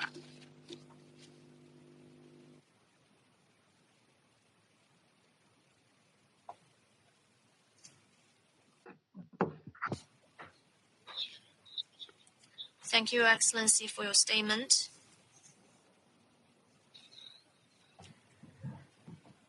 I now give the floor to the Foreign Minister of Norway to make your statement, please. Mr. President, thank you to both Secretary General Guterres and also to Special Coordinator Vennesland for your briefings. And since the Council met last on Wednesday, May the 12th, the situation on the ground has deteriorated significantly. As the Secretary General has elaborated on, the civilian losses are increasing. And as stated in our 2 earlier meetings this week, Norway is deeply worried about the situation, including the risks of further escalation. We call again for de-escalation. We continue to condemn the rocket attacks by Hamas and other groups towards the civilian population in Israel. They are unacceptable, and we recognize Israel's right to self-defense. At the same time, we urge Israel to ensure proportionality in its response and to show the utmost restraint in order to protect civilians in line with international humanitarian law. Repeatedly, Norway has condemned all attacks against civilians. I'm appalled by the death of a large number of children. Children are never a legitimate target and must be protected from harm. In addition comes tremendous psychosocial stress. Hundreds of families are forced to flee their homes. And furthermore, 35 schools in Gaza and 3 schools in Israel have been damaged in the violence. All parties have a duty to protect children. Yesterday's attack, which struck the premises of several media outlets in Gaza, is deeply troubling. A free and independent press has an important role to play in providing fact-based reporting from the conflict zones and has the right to be protected. Mr. President, there is an urgent need for cessation of hostilities and an immediate ceasefire. I welcome all efforts to achieve this, including by neighboring countries. We call for rapid, safe, and unimpeded access for humanitarian actors to bring in food, health services, and other humanitarian relief, including essential goods like fuel and gas. Mr. President, Jerusalem is sacred to 3 religions and 2 peoples, and therefore mobilizes believers across regions and all over the world. The Israeli authorities has a special duty to safeguard the rights of believers at the holy sites of East Jerusalem and to ensure the historical status quo at the Holy Esplanada is respected. We expect the rights of all residents of Jerusalem to be upheld in accordance with international law. The events now unfolding in Gaza do not happen in a vacuum. We also therefore have to address the underlying issues of the crisis. The risk of forced evictions in Sheikh Jarrah and Silvan neighborhoods in East Jerusalem is fueling the conflict and contributing to a further escalation of an extremely tense situation. As repeatedly expressed by this Council, most recently in Resolution 2334 in 2016, all measures aimed at altering the demographic composition, character, and status of the Palestinian territory occupied since 1967, including East Jerusalem, are illegal under international humanitarian law. And this includes forced evictions and confiscation of Palestinian property. Mr. President, as long as there is no peace and no two-state solution, civilians will continue to suffer. Renewed efforts to restart negotiations towards a two-state solutions are urgently needed. And in closing, let me again emphasize the importance of Council action. This is our 3rd Council meeting on the matter this week, and we're all fully informed about the developments on the ground. It is now vital that the Council speaks with one voice to address the situation. And Mr. President, Norway stands ready to work with all Council members to find suitable language for expressing our deep concern for the situation, calling for an immediate cessation of hostilities and a ceasefire, and reconfirming our support for the two-state solution. Thank you, Mr. President.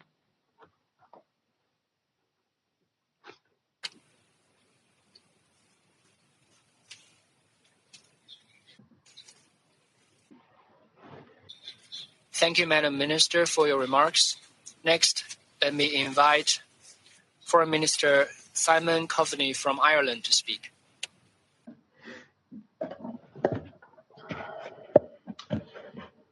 Mr. President, thank you for convening today's meeting, which Ireland strongly supported. We have already waited too long to express ourselves in an open meeting of this Council on the current cycle of violence between Israelis and Palestinians. And the world is watching and listening to every word that we say. Thank you too to the Secretary General for your presence and for your important remarks, and Special Coordinator Weinsland for your briefing also. I'd also like to thank the Palestinian Foreign Minister and the Israeli Ambassador for their remarks, And let me also acknowledge the remarks of my colleagues from Jordan and Egypt. We gather after a week of deadly escalating violence in which so many innocent Palestinians and Israelis have lost their lives in the Gaza Strip, the West Bank, and across Israel. And our thoughts are with their families and all of those whose lives have been blighted by hatred and yet more violence. Every day we delay in assuming our responsibility at this council is another day lost in saving innocent lives. So let us send a clear and united message from this council today that the cycle of violence and bloodshed needs to end now. I echo the Secretary General's calls for de-escalation, and I reiterate his call for an immediate end to violence. The last week is the latest tragic cycle in a conflict whose reoccurrence shames us all at the United Nations and as an international community. The violence, trauma, and killing reminds us again of the consequences of our collective inertia and enduring failure to achieve a political resolution to this conflict. We in Ireland know, like so many other countries, that the most intractable conflicts require the greatest collective response. This council must exercise its responsibility. It should start today by adding its voice to the calls around the world for an end to violence and progress towards a just and lasting peace. Mr. President, responsible leadership on all sides must now urgently work to reduce tensions and prevent further attacks. We call today on all parties to refrain from violent and provocative acts, including rockets and incendiary devices launched from Gaza into Israel by a terrorist organization, indiscriminately targeting civilian populations and infrastructure. However, Israel must abide by the provisions of international humanitarian law, particularly in relation to the protection of civilians, including when exercising the right to self-defense. Ireland calls on Israel to ensure that its security forces act in full respect for the principles of proportionality, distinction, and precaution in the conduct of military operations. Accountability must be ensured for the actions of the Israeli security forces. Mr. President, the plight of children in this conflict is reprehensible. Over 55 children from as young as 6 months have now lost their lives, and many others are missing, as UNICEF has confirmed again this morning. In addition to the tragedy of these killings and injured, no child anywhere should have to endure the trauma of an onslaught of rockets and missiles. All violations against children must end, including and in particular attacks on schools. Children must never be made prisoners of history, and that is exactly what is happening right now. Humanitarian access into Gaza must be ensured, especially through the Erez and Karim Shalom crossings. Israel, as the occupying power, is duty-bound to ensure unimpeded access to humanitarian assistance. The United Nations and humanitarian partners must be permitted to bring in vital food, fuel, and medical supplies, and to deploy humanitarian personnel. We urge all parties to ensure the safety and security of humanitarian personnel. All parties must adhere to international humanitarian law and respect for human rights. The destruction of homes and damage to vital infrastructure such as roads, electricity networks, and water installations is unacceptable. I'm very concerned that UNRWA buildings were damaged during the military operations in Gaza. But UNRWA plays a vital humanitarian role in Gaza and needs to be protected and never targeted.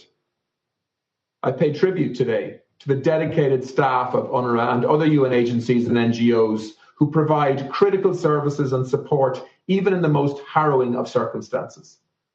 I also emphasize the importance of media freedom and the essential role played by journalists and the press in reporting on conflicts like this one. And I condemn in the strongest terms yesterday's strike, which destroyed media outlets. Freedom of expression and information and the work of journalists must be protected without exception. Ireland remains gravely concerned at the clashes and violence in East Jerusalem, including around the holy sites and across the West Bank. We are deeply disturbed by the reported use of live ammunition by Israeli security forces in the context of protests and clashes.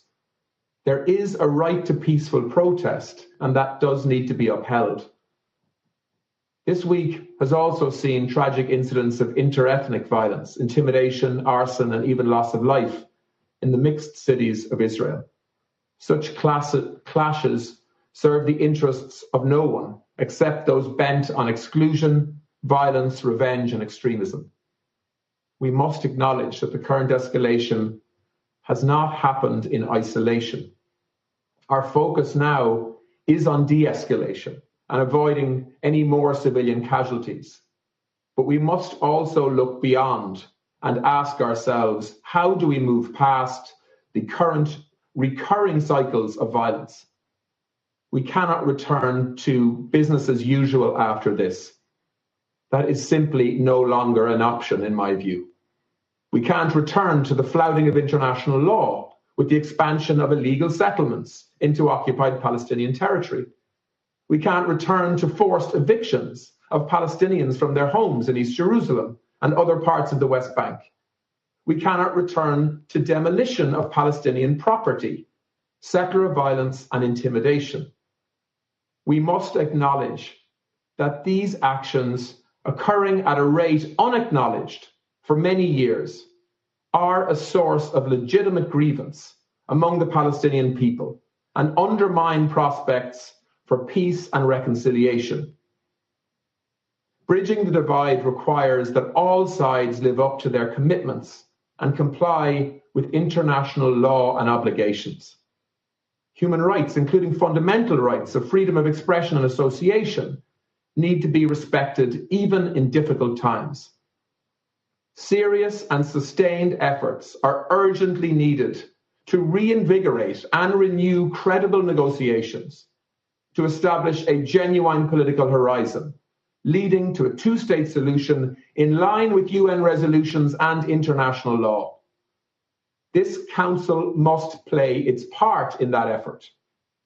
Mr. President, 2 million people living in the Gaza Strip cannot endure another war. They have suffered far too much for far too long already. Years of illegal blockade have resulted in extreme hardship, including poverty and food insecurity.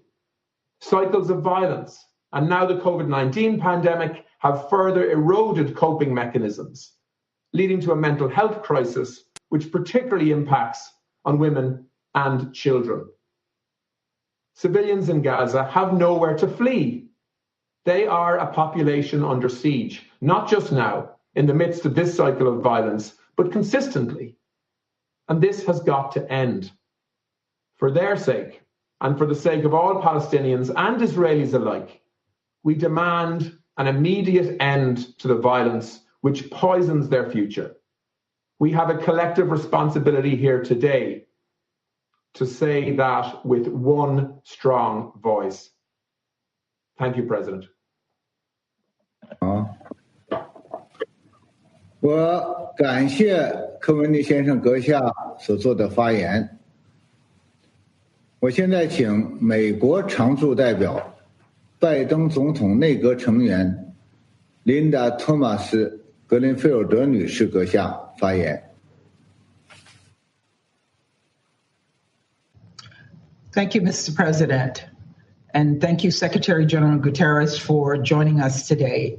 I would also like to thank the Special Coordinator, Winsland, and your team for briefing the Council for the third time in a week on the tragic situation in Israel, the West Bank, and Gaza. The human toll of this past week has been devastating. Hundreds have been killed and injured by rockets and airstrikes, including children. Sadly, these are numbers that may grow by the time we're even done with today's meeting. We've seen neighbor turn against neighbor and reports of extrajudicial killings. We've also been alarmed by violence impacting journalists and medical personnel whose roles are crucial and must be protected and respected. The United States calls on all parties to ensure the protection of civilians and to respect international humanitarian law. We also urge all parties to protect medical and other humanitarian facilities as well as journalists and media organizations. We are particularly concerned about protecting UN facilities as civilians seek shelter in about 24 of them. In the hours since the Council last met on this issue, the United States has been working tirelessly through diplomatic channels to try to bring an end to this conflict. President Biden spoke to Prime Minister Netanyahu and President Abbas yesterday.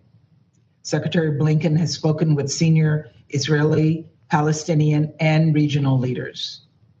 The United States remains intensively engaged with Israeli, Egyptian, and Qatari officials, as well as the special coordinator and his team, all of whom are working to define and establish conditions for a sustainable calm.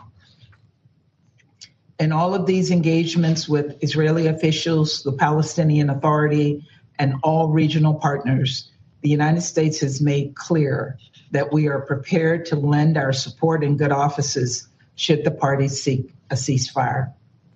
Because we believe Israelis and Palestinians equally have a right to live in safety and security. The current violence has deprived both communities of this basic right. So it's time to end the cycle of violence. The United States calls on Hamas and other Palestinian groups in Gaza to immediately halt rocket attacks and other provocations. We also are deeply concerned about the ongoing intercommunal violence within mixed communities in Israel. We urge all parties to avoid actions that undermine a peaceful future. This includes avoiding incitement, violent attacks, and terrorist acts, as well as evictions, including in East Jerusalem, demolitions and settlement construction east of the 1967 lines. And critically, all parties need to uphold and respect the historic status quo at the holy sites. At the end of this latest round of fighting, we will face familiar, difficult questions. How do we rebuild communities that have been scarred by violence? How do we alleviate the suffering of civilians in Gaza and ensure Palestinian children can grow up with hope and opportunity instead of trauma? How can we best focus on the people of the region and their needs for justice, fairness, security, and opportunity? These are all hard challenges, but prolonging this current cycle of violence will only make these challenges more complex and difficult to solve. And it will only put a negotiated two-state solution further out of our reach. So the current cycle of violence must end. It is critical all parties return to working in good faith toward the vision of Israel and a Palestinian state, living side by side in peace within secure and recognized borders in which both Israelis and Palestinians enjoy equal measures of freedom, security, prosperity, and democracy. But right now, children are terrified, and we need to do everything we can to move closer to a day when both Israeli and Palestinian children wake up every morning without fearing for their lives. Because that's the future we all want. One where Palestinians and Israelis live in dignity and prosperity, where everyone has the freedom to pursue their dreams. We're committed to working with everyone in the region to make that future a reality. Thank you. 感谢托马斯·格林菲尔德女士阁下的发言。我现在请俄罗斯联邦外交部副部长谢尔盖·维尔西宁先生阁下发言。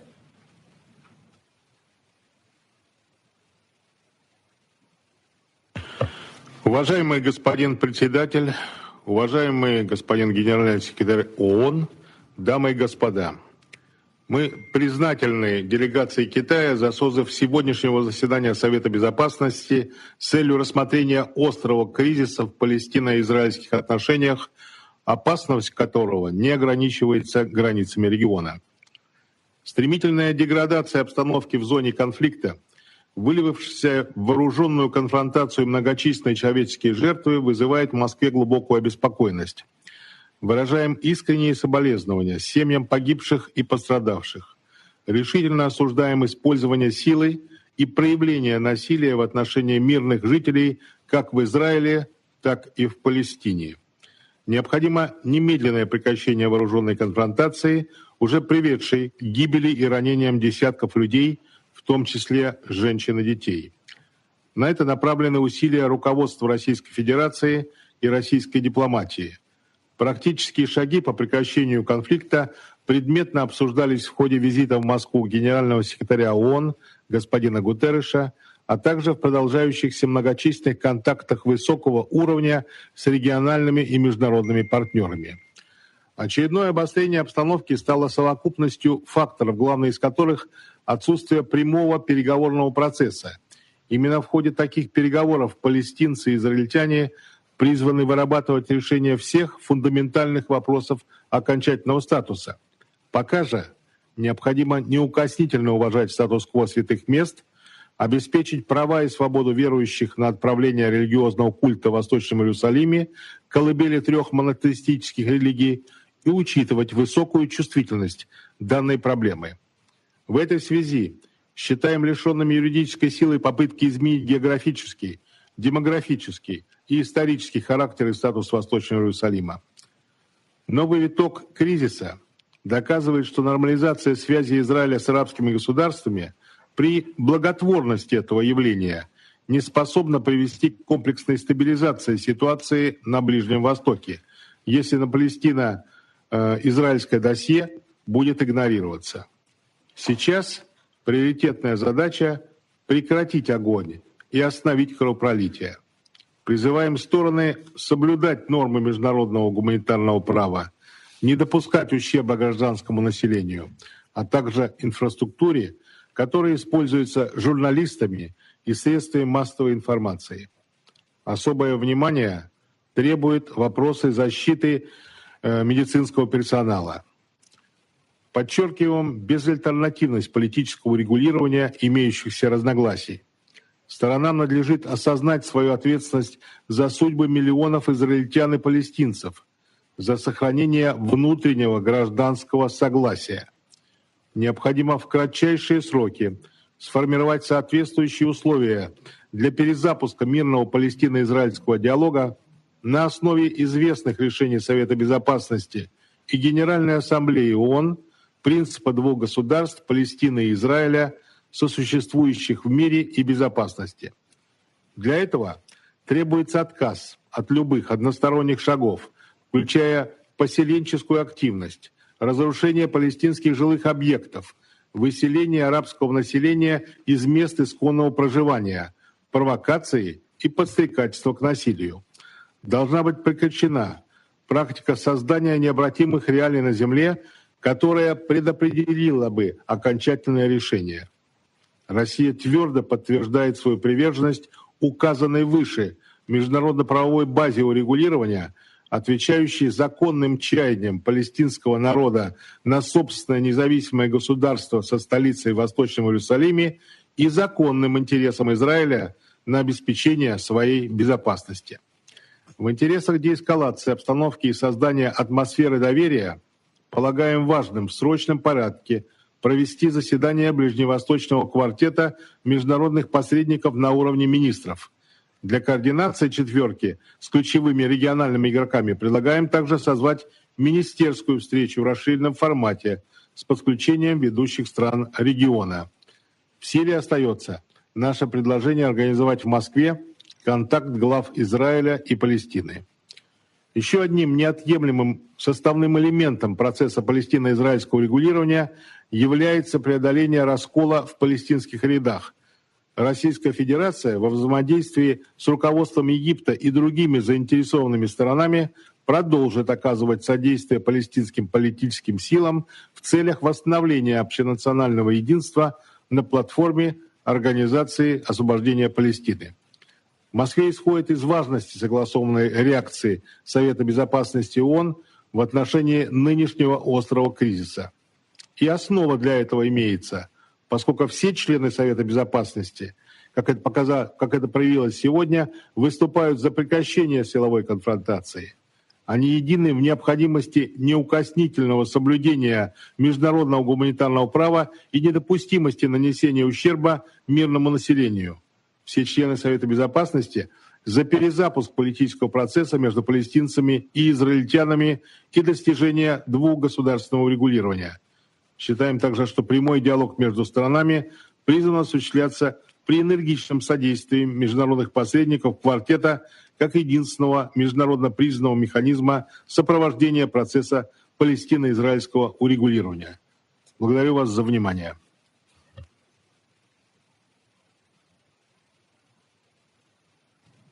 我感谢威尔西宁先生阁下的发言。下面我请爱沙尼亚代表发言。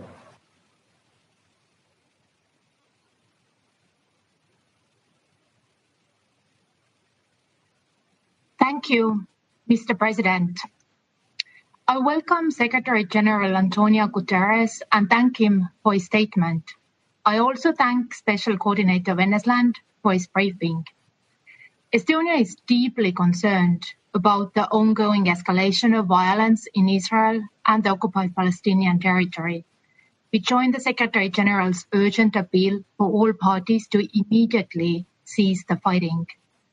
We strongly condemn the indiscriminate firing of around 3,000 rockets from Gaza by Hamas and other militant groups against the Israeli civilian population. There can be no justification for such indiscriminate violence, and it must stop immediately. Israel has a legitimate right for self-defense against such attacks. However, it is essential to ensure proportionality of these actions in line with international humanitarian law. The increasing number of civilian casualties on both sides is highly alarming. All parties have an obligation to protect civilians, especially children. We join the Secretary General to remind all sides that any indiscriminate targeting of civilian and media structures violates international law and must be avoided at all costs. Estonia expresses support to the independent journalists and news agencies covering the conflicts. Their work is vital and often plays an important role in protection of civilians. It is also important to calm the volatile situation and incitement around the Temple Mount Haram al-Sharif. The status quo of the holy sites must be respected. The continued clashes in other parts of occupied West Bank, as well as upsurge of communal violence in several Israeli cities, is also of utmost concern. We call upon the political community and religious leaders of both sides to make all efforts to calm the situation, which has a potential to escalate to full-scale war. All parties need to exercise maximum restraint and refrain from further provocation and incitement. The Israeli-Palestinian conflict has lasted already too long, and I would like to reiterate that the solution to it can be through meaningful negotiations only. Estonia will remain committed to supporting all efforts, especially by the Middle East Quartet, to resume direct negotiations between the Israelis and the Palestinians to achieve a two-state solution based on international law, relevant Security Council resolutions, and internationally agreed parameters. We reiterate our call on all parties to refrain from any unilateral steps that undermine the viability of the two-state solution. We welcome the mediating efforts and strong calls by the UN and other international and regional actors to de-escalate the situation. We also welcome organizing this open debate, and we call for a continued active engagement of this Council to address this situation. Thank you. 好了哈，谢谢。我现在请越南代表发言。I thank China presidency for organizing this very timely open debate. I greatly appreciate Secretary General Antonio Guterres for his strong commitment to the peace in the Middle East. And I thank Special Coordinator Stoke Westland for his very informative briefings. I welcome the representatives of Palestine, Israel, Jordan, Egypt, Algeria, and the League of Arab States to our meeting today. Mr. President, it is the third time of the week the Security Council members are convening for the ongoing crisis.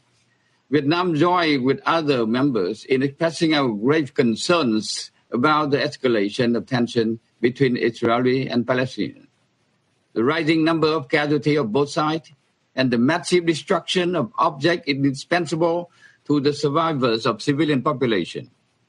We condemn indiscriminate and disproportionate attacks on civilian and civilian objects. These serious violations of international humanitarian law are unacceptable. While it is important to address both immediate and root causes of the situation, it is number one priority now is to stop violence. We urge all parties to immediately cease fire, put an end to all acts of violence, and refrain from any action and rhetoric that could further complicate the situation. Provocation and incitement will only add fuel to the fire and ignite further violence. It is the security interest of all sides to de-escalate and not to issue any ultimatum or threat of war. Again, we call on Israel to stop the use of excessive force and all unilateral activities. It is equally imperative that stated quo of the holy site in the Jerusalem be upheld and respected. On the humanitarian front, the 2 million people in Gaza have been living in a dire condition even before the first round of bombardment. Thousands of people are fleeing their home to find shelter in UNRWA school amidst soaring cases of COVID-19 pandemic. Gaza's healthcare system, which has long been plagued with shortage of medical supplies, doctors, and electricity, is now facing the impossible task of tending to the mounting number of people wounded in the attack. The fact that Gaza is running out of the fuels for its electricity generator is very worrying in every aspect. Hospitals and access to water and sanitation services depend on electricity. Our thoughts are also with the aid workers on the ground who are risking their lives to help the people in need. We appreciate UNRWA and its organization in Gaza for their hard work in the context of the deadly conflict. We call on all parties to ensure unimpeded humanitarian access to people in need now. We urge all parties, especially Israel, to respect international humanitarian law and exercise maximum restraint. Gaza is one of the most densely populated area in the world. All necessary measures must be taken to ensure the security, safety, and legitimate interest of the civilian, and to avoid attacking civilian objects and the object indispensable to the survival of the civilian population as provided by international law and relevant resolution of Security Council, including Resolution 2573. Mr. President, now that the situation is on the brink of all-round war, we call on all international and regional actors, especially the Quartet, and those who have influence to the party in the conflict, to double their efforts to avoid the scenarios of the recurrence of the 2014 catastrophic war. In this regard, we highly welcome the most recent engagement by international and regional partners in the last few days to foster de-escalation. We reiterate our strong support for the special coordinator in discharging his heavy duty in these days and encourage all parties to support and work with it. Mr. President, the ongoing crisis once again underscored the urgent need for just, the comprehensive and sustainable settlement of the longest-running conflict in the world's contemporary history.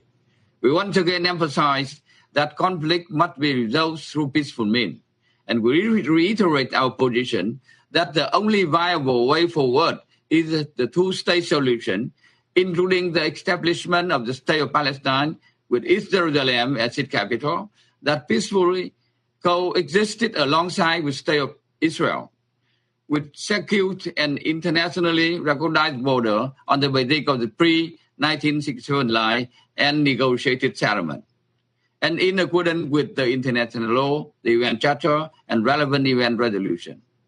Lastly, we reiterate our position that it is the time to end the cycle of violence, and it is the time for the Security Council to have one and strong voice on the issues. I thank you, Mr. President.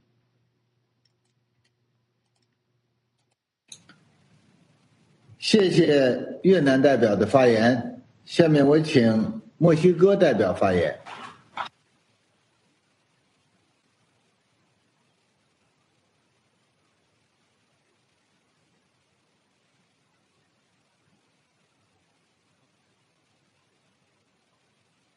Muchas gracias.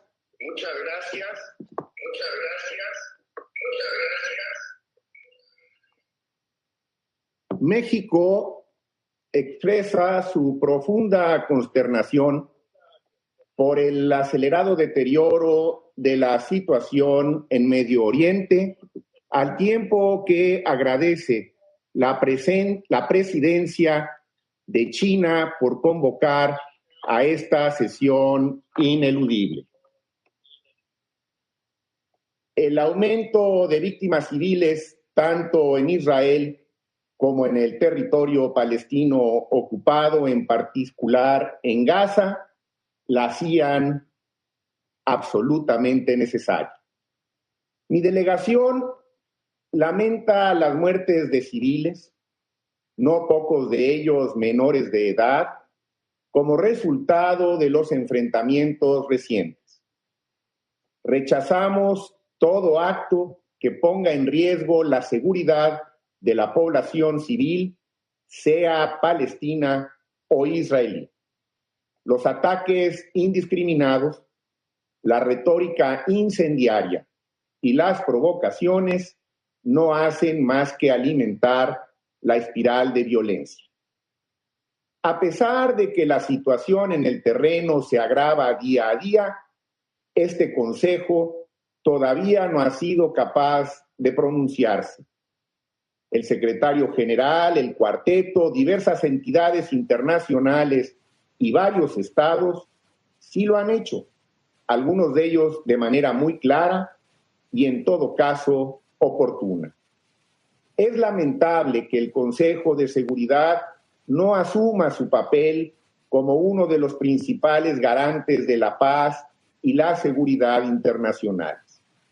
Resulta imperativo para este Consejo alzar una voz unida, tratar de poner fin a la violencia de los últimos días, llamar a la protección urgente de la población civil, al respeto irrestricto del derecho internacional humanitario y al diálogo entre las partes como única solución posible. Los esfuerzos bilaterales y los multilaterales no son medidas excluyentes. Al contrario, se complementan y reafirman mutuamente. El Consejo de Seguridad debe expresar sin ambages su apoyo inequívoco a las labores del coordinador especial y del cuarteto, al tiempo de respaldar los esfuerzos bilaterales de mediación. Nada justifica la interrupción violenta de los servicios religiosos. Los ataques en iglesias, sinagogas, mezquitas u otros lugares de culto son deplorables bajo cualquier circunstancia. Jerusalén debe ser espacio para la convivencia armónica de las tres religiones monoteístas. Exhortamos a las autoridades israelíes a proteger y respetar las libertades de culto, de asociación y movimiento, de conformidad con las resoluciones respectivas tanto de la Asamblea General como del Consejo de Seguridad de las Naciones Unidas. Reiteramos nuestra condena al uso desproporcionado de la fuerza por parte de las fuerzas israelíes en la franja de Gaza contra infraestructura civil y de medios de comunicación, y hacemos un llamado urgente a respetar el derecho internacional humanitario.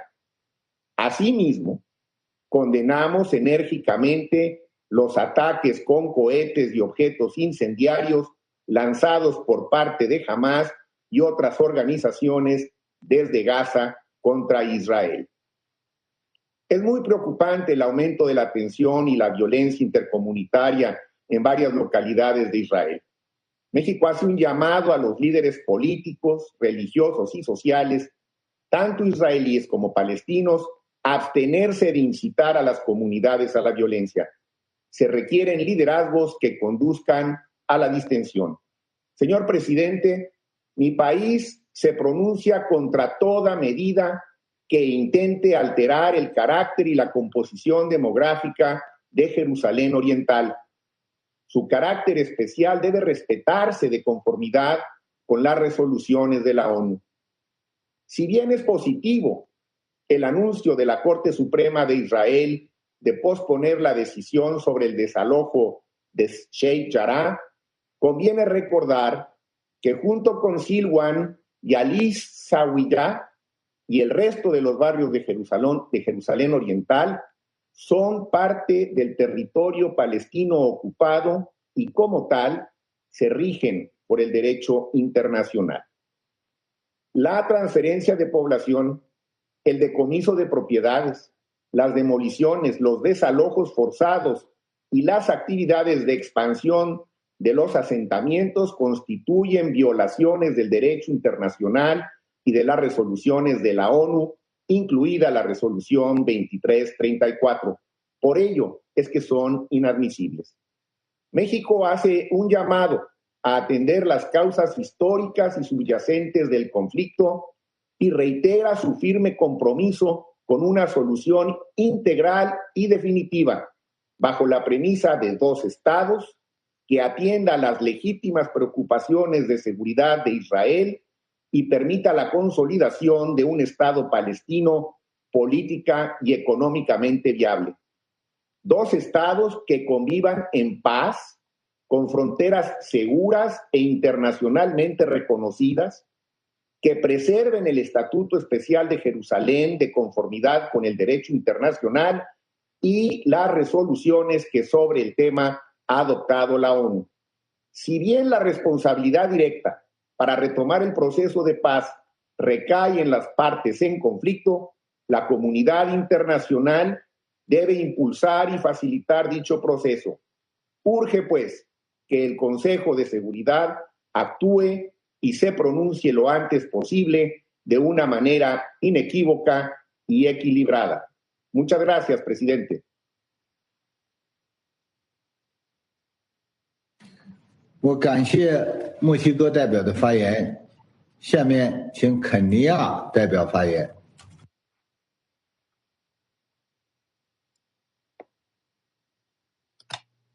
Thank you, Mr. President, for convening this open debate.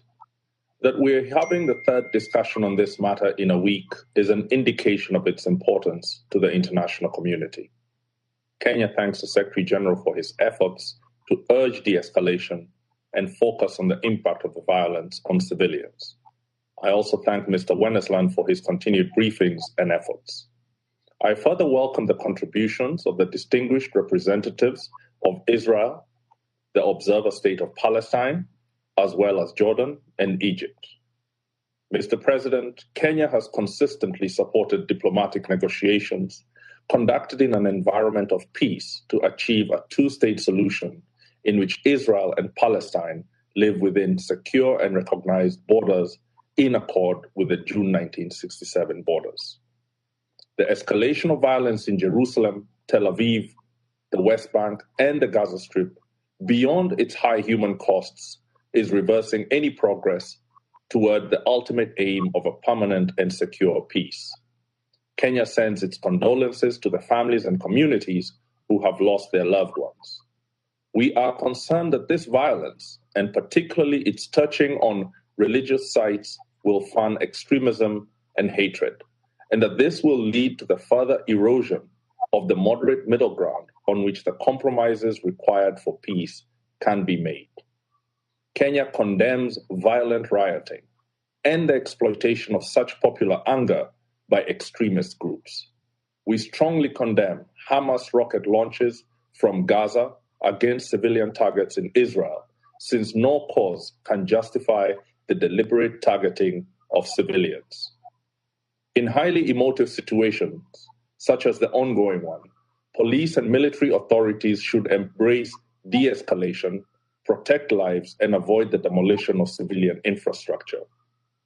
To give peace and dialogue a chance, Kenya is opposed to illegal settlements activity in the occupied Palestinian territory.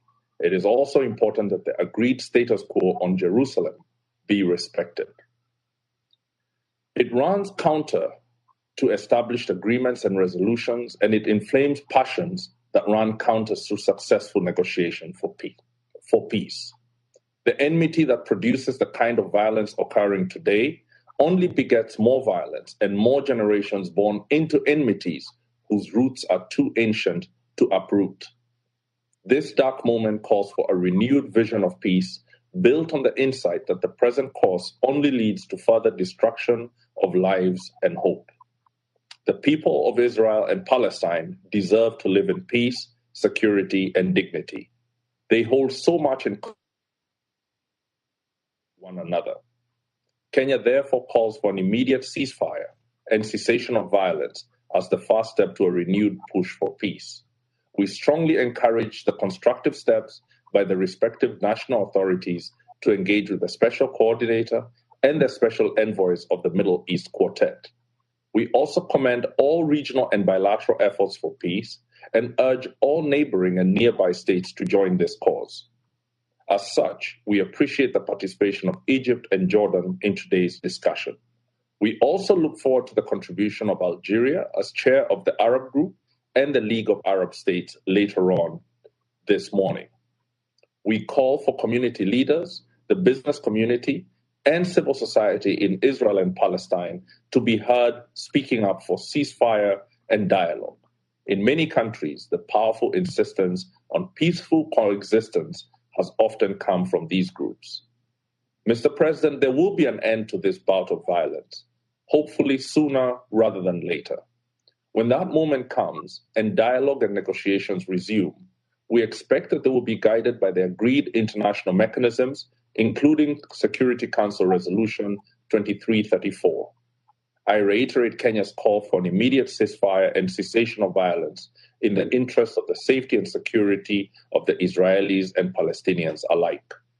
To conclude, Kenya continues to support the efforts of China, Norway, and Tunisia for the issuance of a timely, clear, and balanced statement by the Security Council that can help de-escalate the violence and support a push for a return to peace mediation. I thank you. 感谢肯尼亚代表的发言，下面请英国代表发言。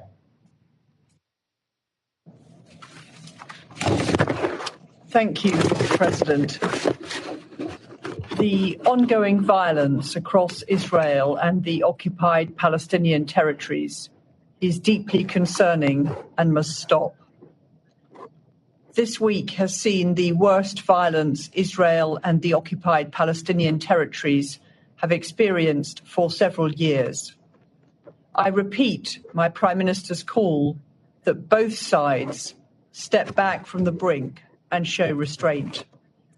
This cycle of violence must end. The UK offers our deepest condolences to the families of those civilians killed. Each one of those deaths is a tragedy.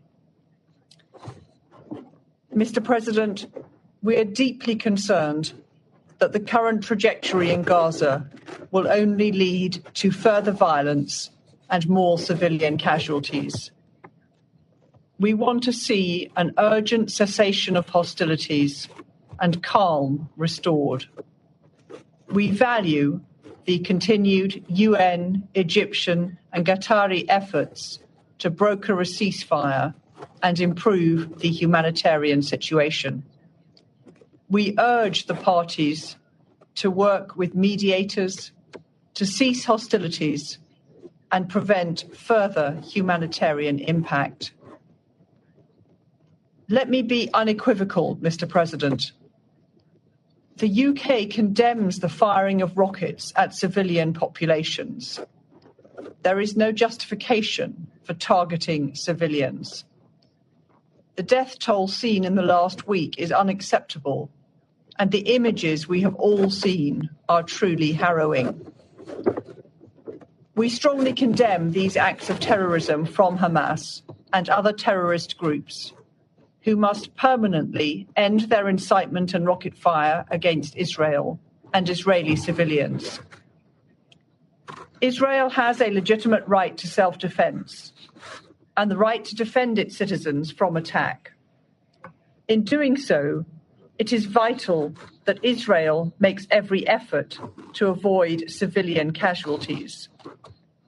We are gravely concerned by UN reports that medical installations, 23 schools, over 500 houses in Gaza, and buildings housing media organizations have been destroyed or seriously damaged. Israel's actions must be proportionate and in line with international humanitarian law. We're also concerned by reports that Hamas is again using civilian infrastructure and populations as cover for its operations. Mr. President, we hold this special session of the Council today during the holy days of Eid and as we approach the Jewish festival of Shavuot. The UK is clear, Mr. President, that violence against peaceful worshippers is unacceptable and must stop. The right to freedom of worship must be upheld. The historic status quo in Jerusalem is important at all times, but especially during religious festivals. We continue to support the Hashemite Kingdom of Jordan's important role as custodian of the holy sites. Mr. President, let me also reiterate that the UK has made its position on evictions, demolitions, and the settlement enterprise clear in this Council, and I will do so again today. We oppose these activities. Settlements are illegal under international law and an obstacle to peace. We urge the government of Israel to cease its policies related to settlement expansion immediately, and instead work towards the establishment of a Palestinian state along 1967 lines, with its capital in East Jerusalem. Mr. President, the situation on the ground demonstrates the urgent need to make progress towards peace. The UK remains committed to the two-state solution as the best way to permanently end the occupation and bring peace and stability to the region. We urge all sides to show maximum restraint and refrain from taking actions which endanger civilians and make peace more difficult. These next hours and days are critical, Mr. President.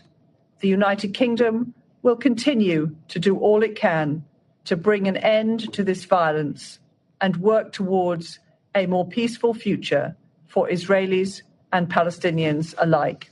Thank you. 谢谢英国代表的发言，下面请印度代表发言。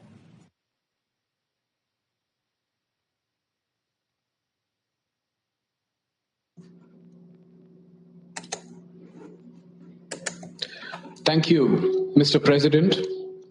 I thank Special Coordinator Tor Wennesland for his briefing. I also welcome all dignitaries to this open debate. The Security Council held 2 closed meetings on the developments earlier this week. In both these meetings, we had expressed our deep concern over the violence in Jerusalem, especially on Haram al-Sharif, Temple Mount, during the holy month of Ramadan, and about the possible eviction process in Sheikh Jarrah and Silwan neighborhood in East Jerusalem, an area which is part of an arrangement facilitated by the UN. We had also expressed our apprehension at the spread of violence to other parts of West Bank and Gaza. Today's open debate has been necessitated by the continuing violence which began in East Jerusalem a week back and is now threatening to spiral out of control. The events of the last several days have resulted in a sharp deterioration of the security situation. The indiscriminate rocket firings from Gaza targeting the civilian population in Israel, which we condemn, and the retaliatory strikes into Gaza have caused immense suffering and resulted in deaths, including women and children. India has also lost one of her nationals living in Israel in this rocket fire, a caregiver in Ashkelon. We deeply mourn her demise, along with all other civilians who have lost their lives in the current cycle of violence. We reiterate our strong condemnation of all acts of violence, provocation, incitement, and destruction. Immediate de-escalation is the need of the hour, so as to arrest any further slide towards the brink. We urge both sides to show extreme restraint, desist from actions that exacerbate tensions, and refrain from attempts to unilaterally change the existing status quo, including in East Jerusalem and its neighborhood. Jerusalem has a special place in the hearts of millions of Indians who visit the city every year. It also houses the Al-Zawiya Al-Hindiya, the Indian hospice, which is a historic place associated with the great Indian Sufi saint Baba Farid and located inside the old city. India has restored this Indian hospice. The historic status quo at the holy places of Jerusalem, including the Haram al-Sharif Temple Mount, must be respected. We support the diplomatic efforts of the Quartet and other members of the international community, the countries in the region in particular, to calm the situation and put an end to the ongoing violence and seek to achieve durable peace. These incidents have once again underscored the need for immediate resumption of dialogue between Israel and Palestinian authorities. The absence of direct and meaningful negotiations between the parties is widening the trust deficit between the parties. This will only increase the chances for similar escalation in the future. We believe that every effort should be made to create conducive conditions for resumption of talks between Israel and Palestine. In conclusion, I reiterate India's strong support to the just Palestinian cause and its unwavering commitment to the two-state solution. I thank you, Mr. President. 谢谢印度代表的发言。下面请尼日尔代表发言。Merci, Monsieur le Président. Je remercie le coordonnateur spécial, M. Tor Wensland, qui pour la 3e fois cette semaine vient de nous faire un exposé combien édifiant sur la situation dans les territoires palestiniens occupés et pour tous les efforts qu'il déploie pour arrêter les violences actuelles en Palestine. Je voudrais également remercier le secrétaire général pour les efforts inlassables qu'il déploie et pour sa participation au débat qui nous réunit. Je salue par la même occasion la présence des distingués ministres et représentants des pays concernés par cette crise. Monsieur le Président, d'une session à une autre, les nouvelles qui nous parviennent des territoires palestiniens occupés nous éloignent toujours un peu plus des perspectives de paix, conformément au consensus de la communauté internationale sur la création d'un État palestinien vivant aux côtés d'Israël dans la paix et la sécurité. Le Niger reste profondément préoccupé par les récents développements survenus ces derniers temps avec la recrudescence de la violence entre Israël et les Palestiniens, ainsi que la flambée d'émeutes intercommunautaires en Israël même. Il est regrettable de constater que depuis notre première réunion cette semaine, la situation se détériore de jour à jour avec son lot de désolation, de morts et de destruction dans les territoires palestiniens occupés et dans la bande de Gaza, du fait des bombardements israéliens auxquels répondent les tirs de roquettes des militants palestiniens.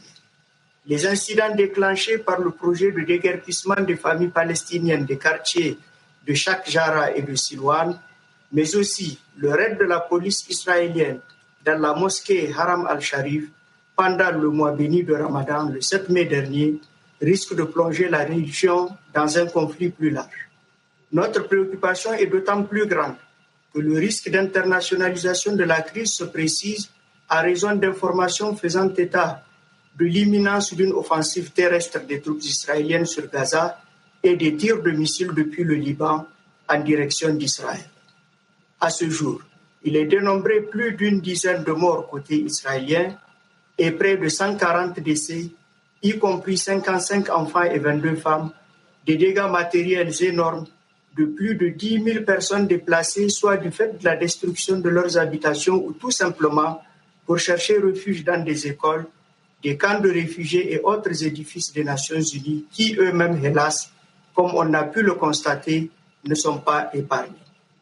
Les civils, de quelque bord qu'ils soient, doivent être protégés sans considération d'origine, de race ou de religion, conformément au droit international humanitaire et aux résolutions pertinentes du Conseil de sécurité sur leur protection en temps de conflit. Le cas du bombardement du camp de réfugiés d'Al-Shati, ayant conduit à la mort de 8 enfants palestiniens, est tout simplement choquant et inacceptable.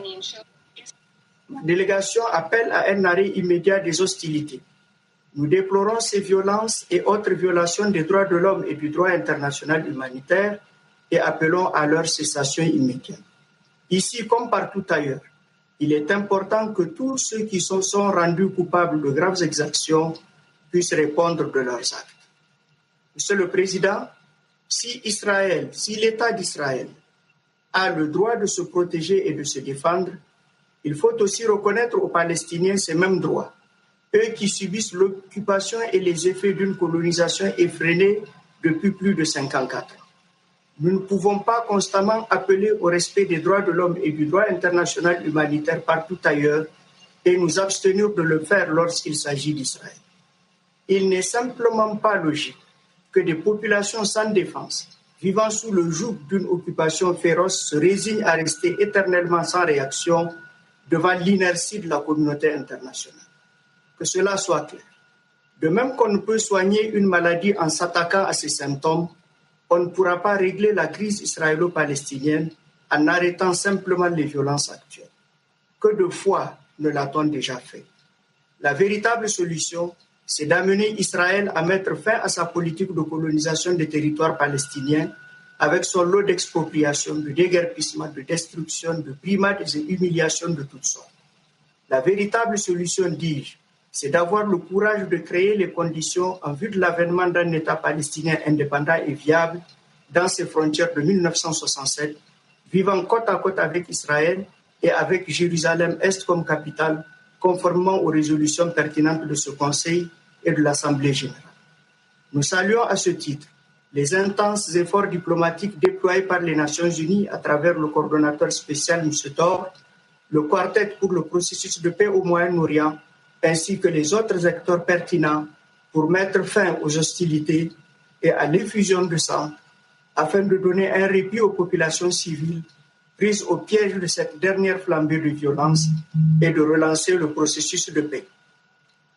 Monsieur le Président, s'agissant de la situation humanitaire dans les territoires occupés, il est à craindre que les récentes violences et la destruction des édifices abritant des services publics, dont des écoles et des hôpitaux, ne viennent impacter la fourniture des services de base aux populations et compliquer ou retarder la lutte contre la pandémie du Covid-19 et la campagne de vaccination entamée dans les territoires occupés.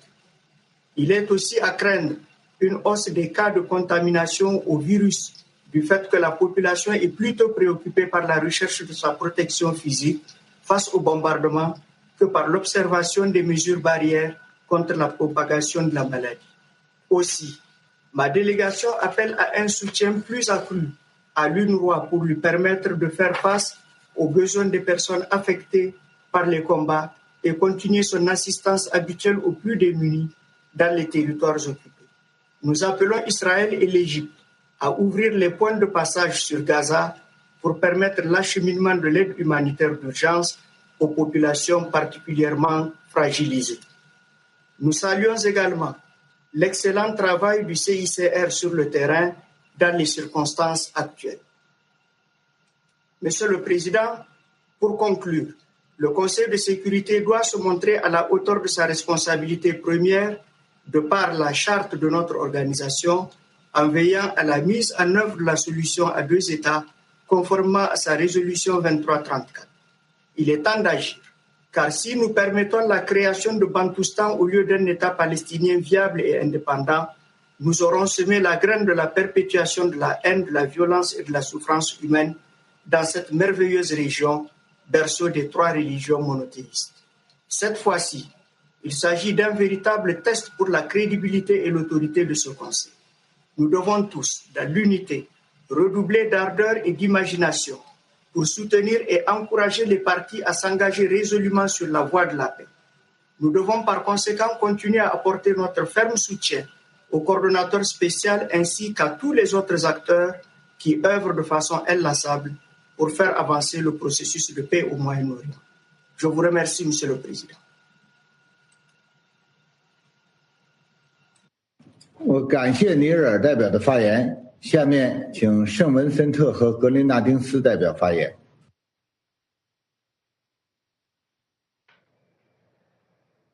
Thank you, Mr. President, and thank you for organizing this open debate today.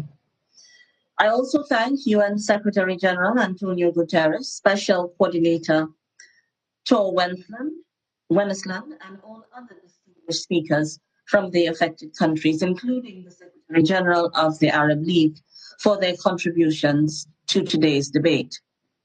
Mr. President, the painstaking quest for peace in the Middle East is gravely imperiled by the Israeli military campaign against the state of Palestine. At this critical juncture, we must show a common resolve to ease tensions and assist both Israel and the state of Palestine towards a two-state solution based on the principles of international law and parameters laid out in Security Council and General Assembly resolutions. In recent days, we have witnessed the most severe outbreak of violence since the 2014 war against Gaza. Given our responsibility for the maintenance of international peace and security, the Security Council, as a matter of principle and of morality and international law, must not remain silent on this issue. We must do all that we can in accordance with our charter mandate to find a solution to this issue, with the hopes that future generations of Palestinians and Israelis can be unshackled from this painful cycle of occupation and violence. We welcome the efforts of individual states, particularly members of the Middle East Quartet, to de-escalate tensions, and we urge all members of the international community to spare no effort to facilitate peaceful dialogue between the parties. Mr. President, we join the UN Secretary General's call for an immediate ceasefire. The recent airstrikes targeting the civilian population in the Gaza Strip, which have killed over 180 Palestinians, including children, and injured some 1,200 others, are unacceptable. St. Vincent and the Grenadines unequivocally condemns these actions, and we reiterate our call for the occupying power to cease its military aggression against Palestinians. To be sure,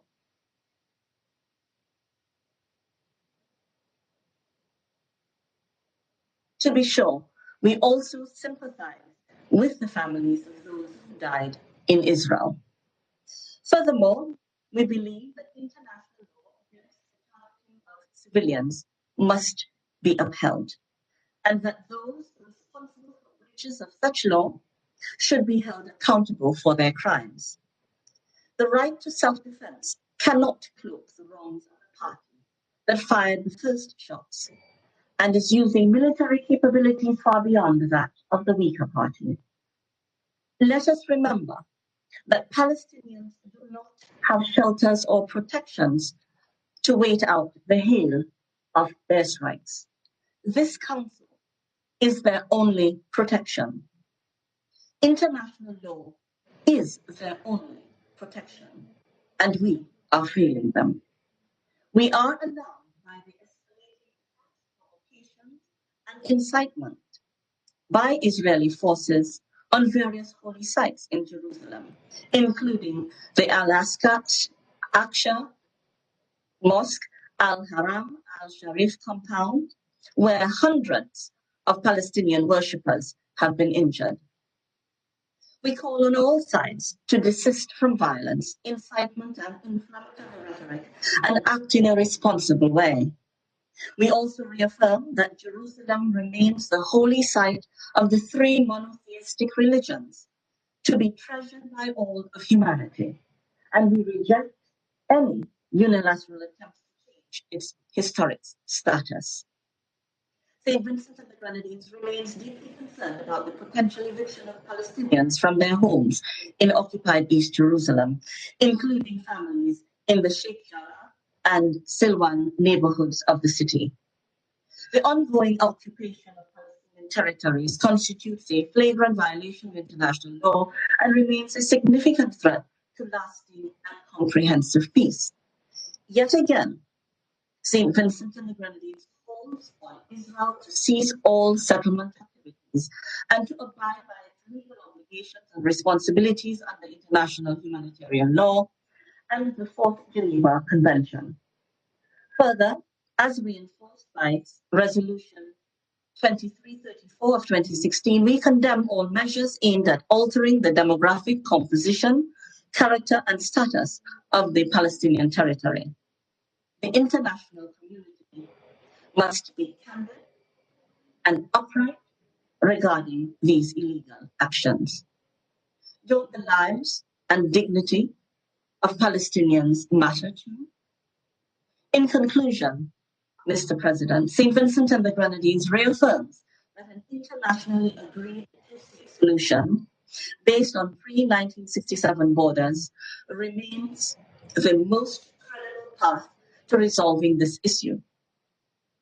Only through dialogue and good faith negotiations, respectful of the bedrock principles of international law, can security for Israel and the state of Palestine be assured, and for Palestinians, Palestinian claims to dignity, equality, and human rights be honored.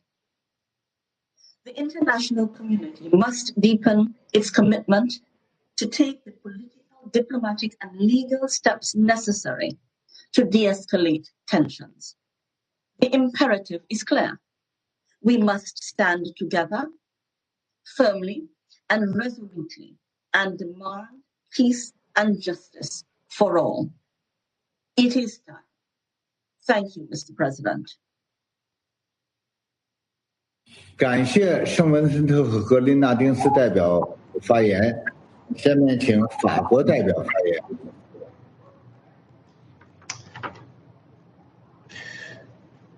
Monsieur le Président, je salue la participation du secrétaire général ainsi que celle de plusieurs ministres et je remercie le coordonnateur spécial pour son exposé. La France est extrêmement inquiète face à la spirale de violence en cours au Proche-Orient. Celle-ci résulte largement d'une absence de perspective politique. Les souffrances et la violence risquent de continuer si la volonté n'est pas là pour avancer résolument vers l'établissement de deux États vivant en paix et en sécurité à l'intérieur de frontières sûres et reconnues sur la base des lignes du 4 juin 1967 ayant tous deux Jérusalem pour capitale, dans le cadre du droit international et des résolutions de ce Conseil. La France a exprimé très tôt sa préoccupation à l'égard des tensions qui sont apparues dès le mois d'avril dans la vieille ville de Jérusalem et à Sheikh Jarrah, et des risques liés à l'accélération de la colonisation dans les territoires occupés, y compris à Jérusalem-Est. Aujourd'hui, la poursuite de l'escalade fait courir le risque d'un conflit majeur aux conséquences graves dans les territoires palestiniens et en Israël et aux répercussions régionales imprévisibles. Tout doit être fait pour y mettre un terme. L'urgence va donc à la cessation des hostilités immédiatement, comme l'a dit le secrétaire général. Nous sommes particulièrement préoccupés par le nombre élevé de victimes civiles de part et d'autre, en particulier d'enfants. Nos pensées vont aujourd'hui à leurs familles et à leurs proches. Nous condamnons avec la plus grande fermeté les tirs revendiqués par le Hamas et d'autres groupes terroristes visant Israël. Ils sont inacceptables et doivent cesser immédiatement. Ces tirs indiscriminés, contraires au droit international humanitaire, mettent en grave danger la population israélienne. Et je veux dire une nouvelle fois que la France ne transigera jamais avec la sécurité d'Israël. La France reconnaît le droit d'Israël à se défendre, mais elle appelle les autorités israéliennes à faire preuve de la plus grande retenue dans le strict respect du droit international et du droit international humanitaire. La France est très préoccupée par le sort des populations civiles à Gaza, déjà très éprouvées par le blocus. Nous appelons tous les acteurs à garantir l'accès de l'aide et à protéger le personnel humanitaire et médical, ainsi que les ambulances. Nous soutenons l'appel de l'UNICEF à agir en faveur de la protection des enfants et nous appelons également à la protection des journalistes et au plein respect de la liberté de la presse.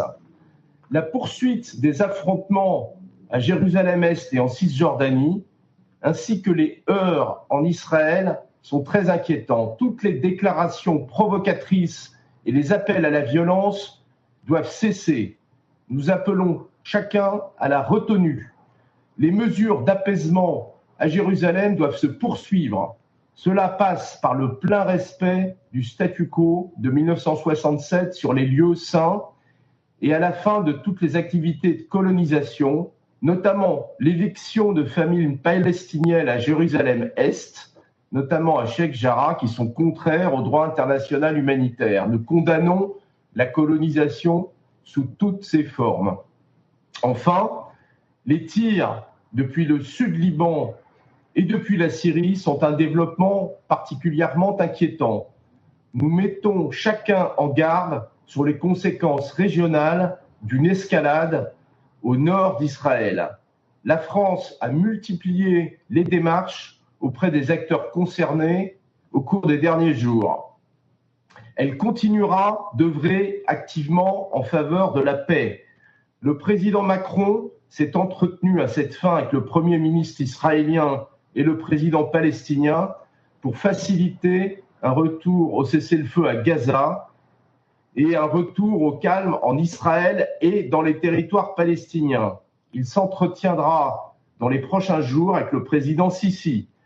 Le ministre de l'Europe et des Affaires étrangères, Jean-Yves Le Drian, multiplie également les contacts avec ses homologues à ce sujet. Il a échangé avec ses homologues israéliens, palestiniens, jordaniens, égyptiens au cours des derniers jours. La France entend poursuivre ses contacts dans les prochains jours. Face au risque d'une crise sécuritaire et humanitaire d'ampleur, nous apportons également notre plein soutien au coordonnateur spécial et à tous les efforts de médiation en cours, en particulier ceux de l'Égypte. La priorité va à un retour au cessez-le-feu dès que possible. L'escalade dont nous sommes témoins souligne une fois de plus l'urgence de relancer le processus de paix en favorisant la reprise des négociations entre les parties. Seule la solution des deux États permettra de répondre à leurs aspirations et d'assurer durablement la paix et la stabilité dans la région. Il est temps d'œuvrer à sa mise en œuvre en reconstruisant la confiance. C'est l'objectif des efforts de la France avec ses partenaires allemands, égyptiens et jordaniens et de la réunion organisée à Paris le 11 mars par le ministre de l'Europe et des Affaires étrangères avec ses homologues de ces pays. Monsieur le Président, face à l'urgence et à la gravité de la situation, ce Conseil doit s'unir pour lancer un appel unanime à une cessation rapide des hostilités. C'est aujourd'hui la seule priorité et c'est notre responsabilité collective. Je vous remercie.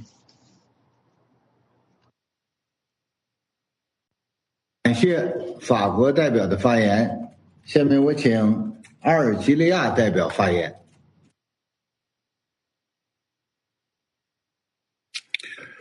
شكرا سيد الرئيس.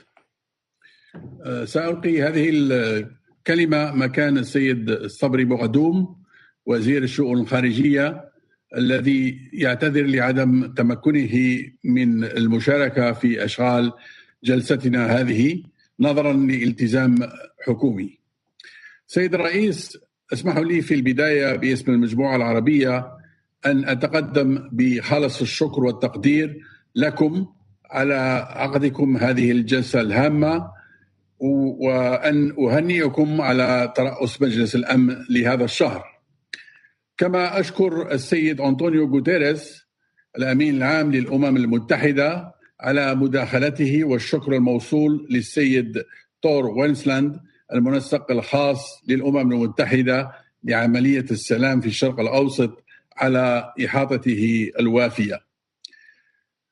ينعقد اجتماعنا اليوم في وقت تتواصل فيه الجرائم والاعتداءات التي تقوم بها سلطات الاحتلال مستهدفة حياة ومقدسات وممتلكات الشعب الفلسطيني في مدينة القدس المحتلة بما يجري حاليا من عدوان غاشم يستهدف تهجير أبناء الشعب الفلسطيني من بيوتهم وممتلكاتهم في حي الشرق جراح وباقي أحياء المدينة، والاعتداءات الوحشية على المصلين في المسجد الأقصى المبارك، بالإضافة إلى القصف المتواصل على قطاع غزة والذي أوقع مئات من الضحايا، عدد كبير منهم أطفال ونساء، بالإضافة إلى خسائر فادحة في البنية التحتية.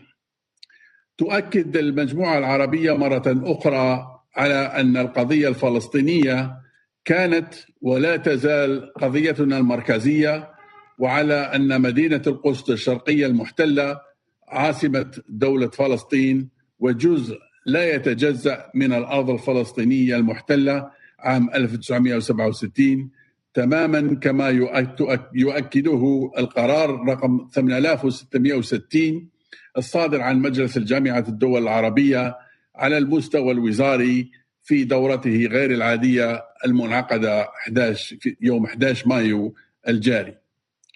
سيد الرئيس، لقد تعرض الفلسطينيون عموما والمقدسيون خصوصا إلى حملات عنف على مدار شهر رمضان الفضيل وسط صمت دولي رهيب، مما دفع بالسلطة القائمة بالاحتلال إلى التمادي في مشروعها الاستيطاني غير آبهة بالإعراف ولا بالقوانين الدولية، وأخذت الأمور منحى خطيرا يوشك أن يرمي بمنطقة الشرق الأوسط في أزمة جديدة هي في غنى عنها. هنا أود أن أؤكد الإدانة الشديدة للمجموعة كافة الجرائم التي ترتكبها قوات الاحتلال بحق الفلسطينيين والتي مست أماكنهم المقدسة مسيحية وإسلامية وحقهم في حرية العبادة الذي يكفله جميع المواثيق والشرائع. كما تدين المجموعة الاستخدام المفرط للقوة الذي يستهدف قطاع غزة المحاصر. وعليه لا بد من الإشارة إلى أن أي محاولة لتغيير الحقائق وقلبها ومن خلال إبراز الجاني في صورة الضحية باطلة ومرفوضة تماما، فالتصعيد الأخير ما هو إلا نتيجة مباشرة لاستراتيجية الاحتلال الرامية إلى إعاقة سبيل السلام وتقويض فرص قيام دولة فلسطينية كاملة السيادة، تماما كما حدث في قرار منع تنظيم الانتخابات العامة بالقدس والاعتداءات التي يتعرض لها الفلسطينيون بشكل يومي، الأمر الذي أثار على كافة مناحي الحياة وزاد من حالة الاحتقان لدى الشعب الفلسطيني المحاصر والمظلوم، لا سيما الشباب منهم، نظرا لظروفهم المعيشية المزرية والانعدام أي أفق لحل قضيتهم التي لا تزال تراوح مكانها وتعرف حالة من الجمود غير المبرر منذ سنوات. سيد الرئيس، إن المجموعة العربية إذ تدين جميع الجرائم والإجراءات التعسفية التي تقوم بها السلطة القائمة بالاحتلال، والتي تشكل انتهاكا فادحا لقرارات الأمم المتحدة والقانون الدولي الإنساني، فإنها تطالب الأمم المتحدة والمنظمات الدولية المتخصصة بما في ذلك مجلس الأمن بتحمل المسؤوليات القانونية والأخلاقية والإنسانية من أجل الوقف الفوري لهذا العدوان وتوفير الحماية الدولية للشعب الفلسطيني والحفاظ على حقه في حرية العبادة وحفظ الأمن والسلم في المنطقة والعالم. كما نؤكد على ضرورة الحفاظ على الوضع القانوني والتاريخي القائم في مدينة القدس ومقدساتها الإسلامية والمسيحية بما فيها المسجد الأقصى المبارك، وعلى أهمية الوصاية الهاشمية التاريخية على الأماكن المقدسة الإسلامية والمسيحية في القدس، والتأكيد على أن إدارة أوقاف القدس والمسجد الأقصى المبارك الأردنية هي الجهة الوحيدة المخولة إدارة جميع شؤون المسجد الأقصى المبارك الحرم القدسي الشريف، وأن أي محاولة للمماس بهذا الوضع القائم لن تزيد الأمور إلا تعقيدا.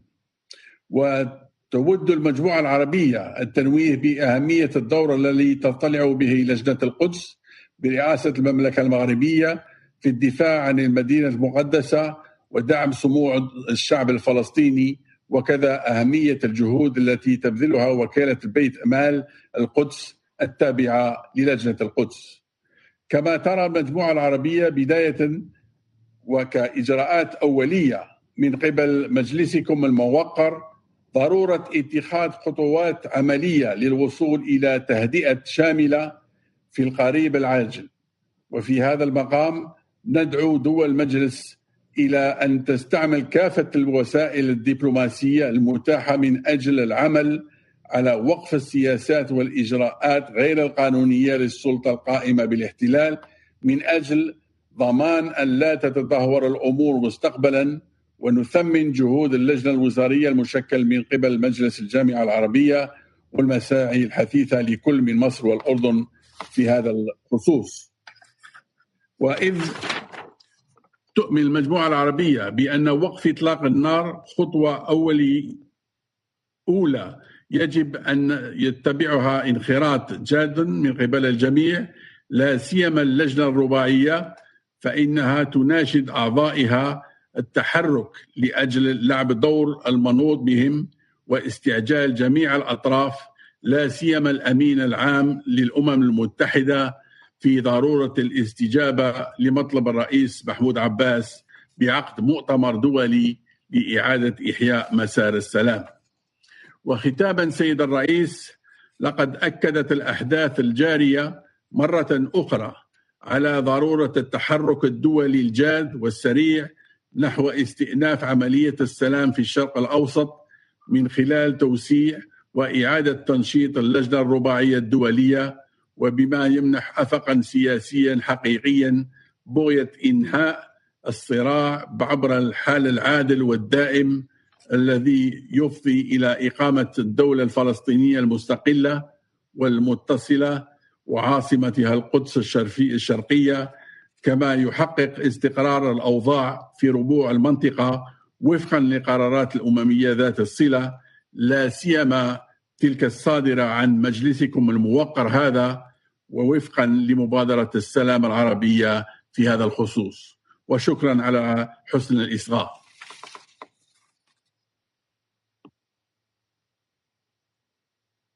我感谢阿尔及利亚代表的发言。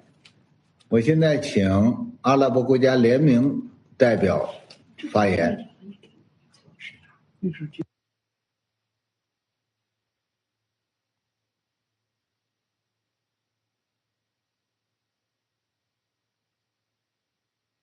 We can't hear you, Ambassador. Could you check your microphone, please?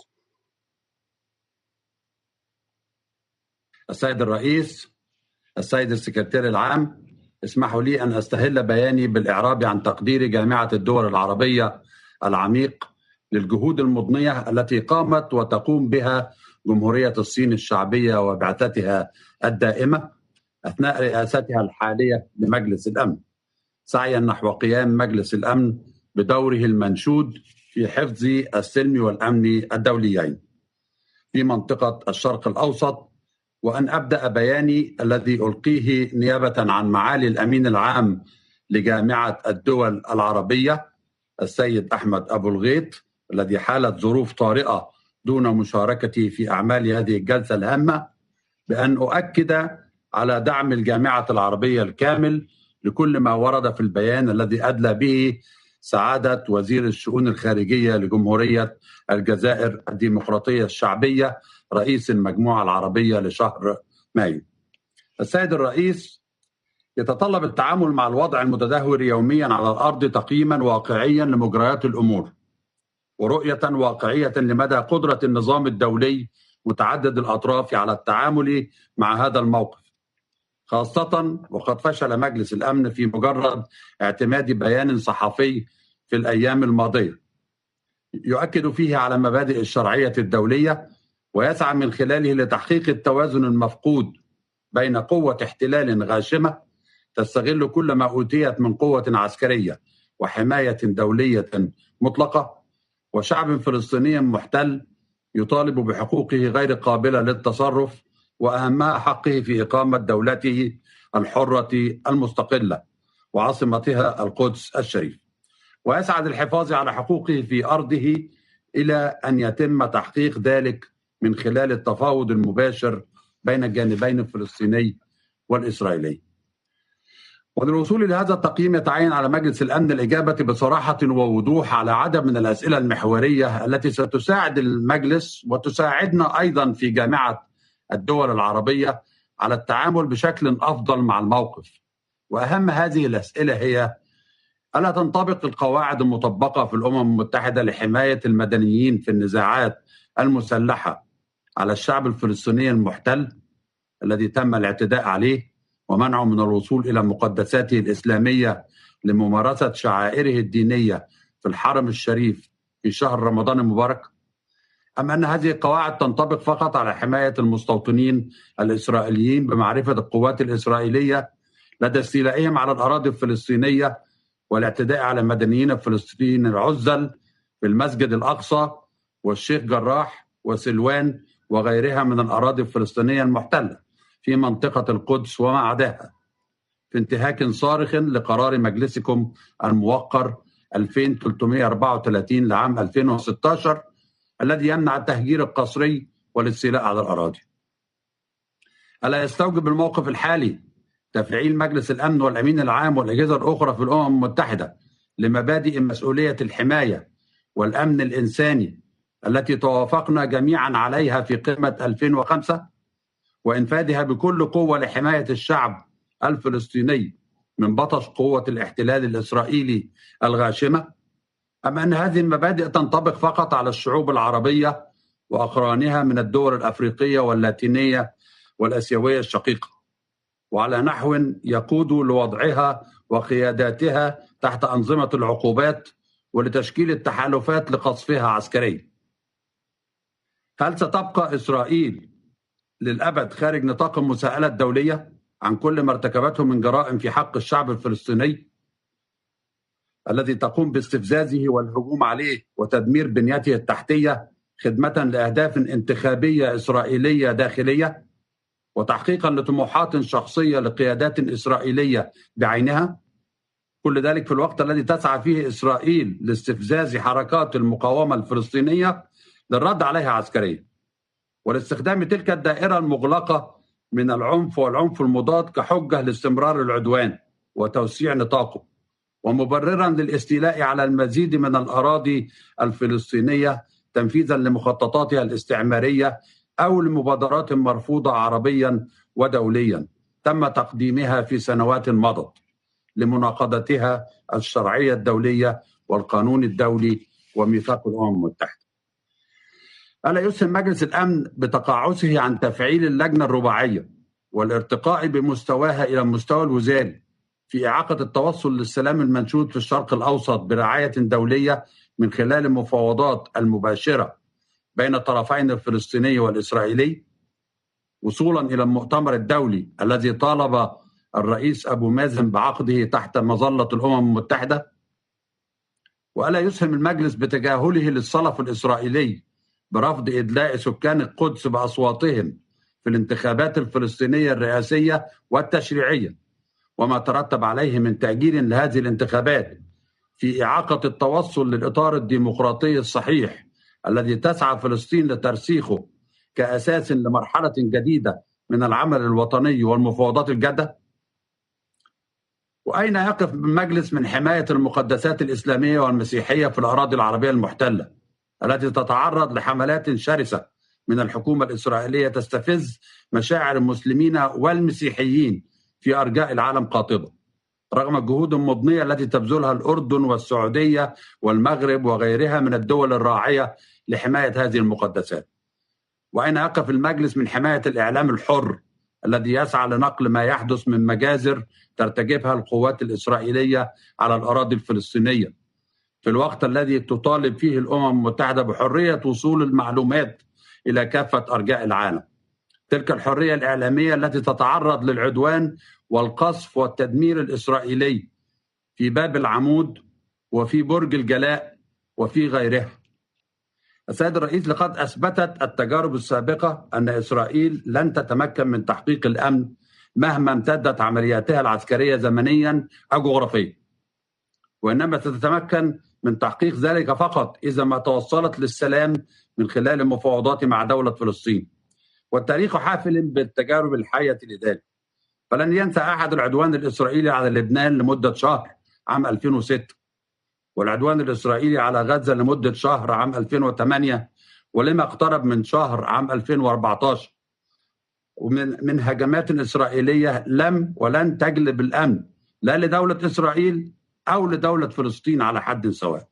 فالأمن لن يتحقق إلا بالسلام القائم على الشرعية وعلى الالتزام بالمحددات الدولية التي تم إقرارها في قرارات هذا المجلس وفي مقررات مدريد وأوسلو منذ 30 عاما وفي مبادرة السلام العربية منذ 20 عاما، والتي تظل جميعها الأسس الراسخة للتوصل للسلام العادل والشامل تنفيذا لحل الدولتين الذي بقي وسيبقى الهدف النهائي لكافة الجهود الدولية الشرعية نحو إقامة الدولة الفلسطينية المستقلة.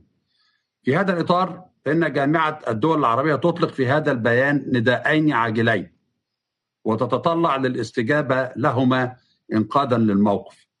النداء الأول إلى الولايات المتحدة الأمريكية وخاصة لإدارة الرئيس جو بايدن بأن تنخرط بشكل أكبر وأعمق وأكثر تأثيرا في عملية السلام في الشرق الأوسط، وعلى نحو يقضي على الأوهام التي خلفتها الإدارة الأمريكية السابقة بأن إسرائيل ستحصل على كل شيء ولن يحصل الفلسطينيون على أي شيء.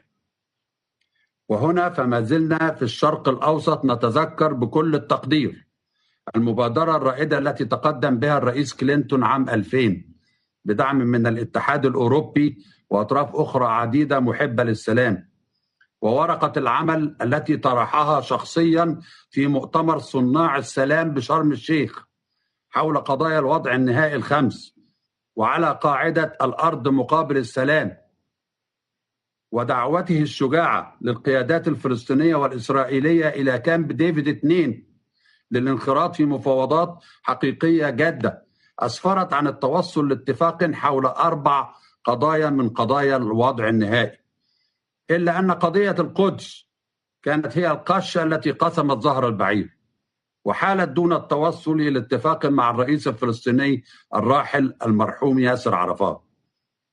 إننا في جامعة الدول العربية نرى أن الوقت قد حان لكي تبني الولايات المتحدة على هذه المسيرة الشجاعة، ولأن تثبت الإدارات الأمريكية الديمقراطية مرة أخرى قدرتها على التوصل لاختراقة رئيسية جديدة تعادل تلك التي توصل إليها الرئيس كارتر عام 1979 بين مصر وإسرائيل، وتلك التي اقترب الرئيس كلينتون من تحقيقها عام 2000. وتقف جامعة الدول العربية على أهبة الاستعداد الدائم لدعم كل جهد مثمر في هذا الصدد بكل قوة مع الأمم المتحدة والقوى الأخرى المحبة للسلام. النداء الثاني والأخير إلى المجتمع الدولي ممثلا في هذا المجلس وفي الجمعية العامة والأمم المتحدة وفي شركائنا في الاتحاد الأوروبي ومنظمة التعاون الإسلامي وحركة عدم الانحياز والأسيان وكاريكوم ومنظمة الدول الأمريكية وغيرها، وشركائنا من الأعضاء الدائمين وغير الدائمين في هذا المجلس، بأن نستمر جميعا في الضغط معا لتنفيذ رؤية حل الدولتين من خلال المفاوضات فقط، وألا نسمح لأي قوة خارجية إقليمية كانت أو دولية باستغلال هذا الموقف المتأزم لتحقيق مكاسب في مفاوضات أو لإعادة تفعيل اتفاقات أخرى لا علاقة لها بالموضوع، أو أن تهدد وحدة الصف الدولي نحو تحقيق هدف إقامة الدولة الفلسطينية الذي طال انتظاره.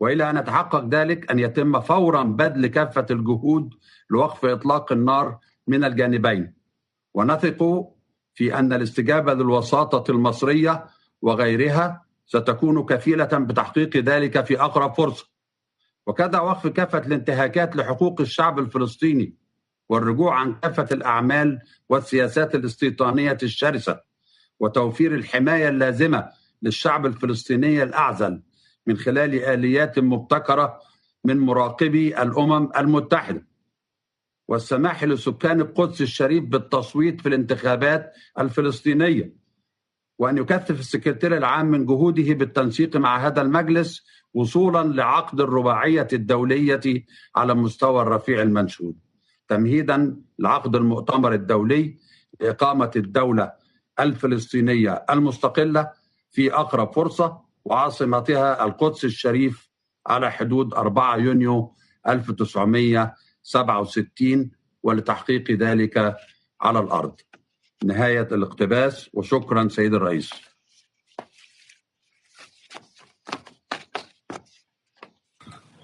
我感谢阿拉伯联盟代表所做的发言。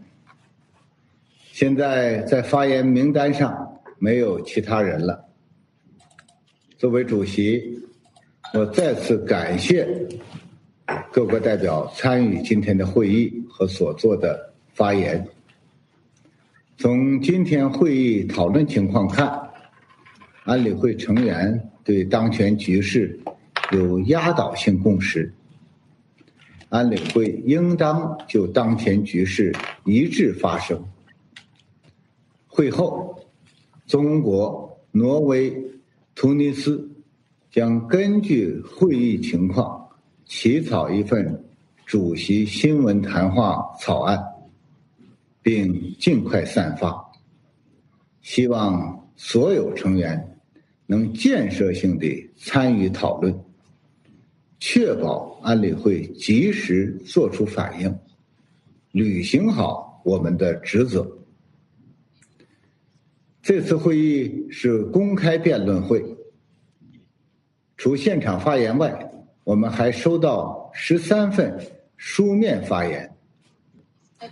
我提醒愿意提交书面发言的成员国，请于今天将发言提交给秘书处。我宣布现在收会。时间哪说？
shoot, you don't shoot.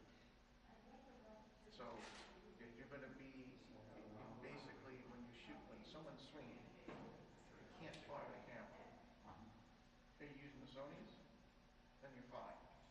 If you're using the Canons, then you can't fire the camera. Because it's better sound. Yeah.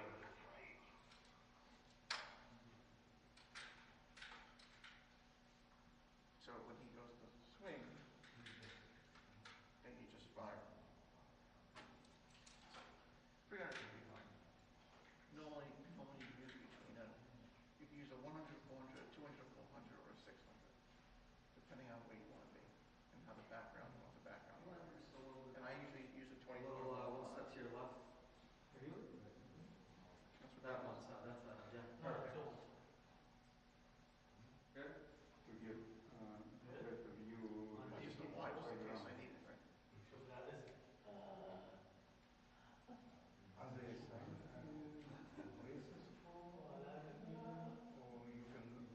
sign, I don't know how it's going to work. But usually. No, usually you're behind the ropes. So you just walking around. Yeah, but it's a charity event, so if it's a charity event, it's a completely different thing. It is true. You want to put it in the middle, behind me? That's all right. I think that might have been the temperature. Small? No, I think that's good. That's good? Yeah. I was thinking about the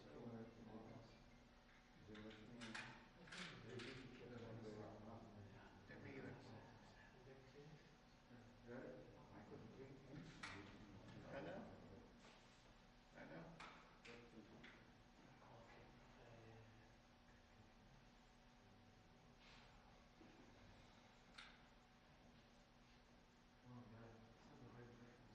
Yeah, sure. Because the light almost crazy. I got 2 years. Okay, good.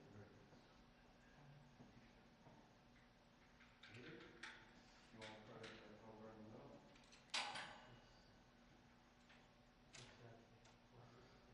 No.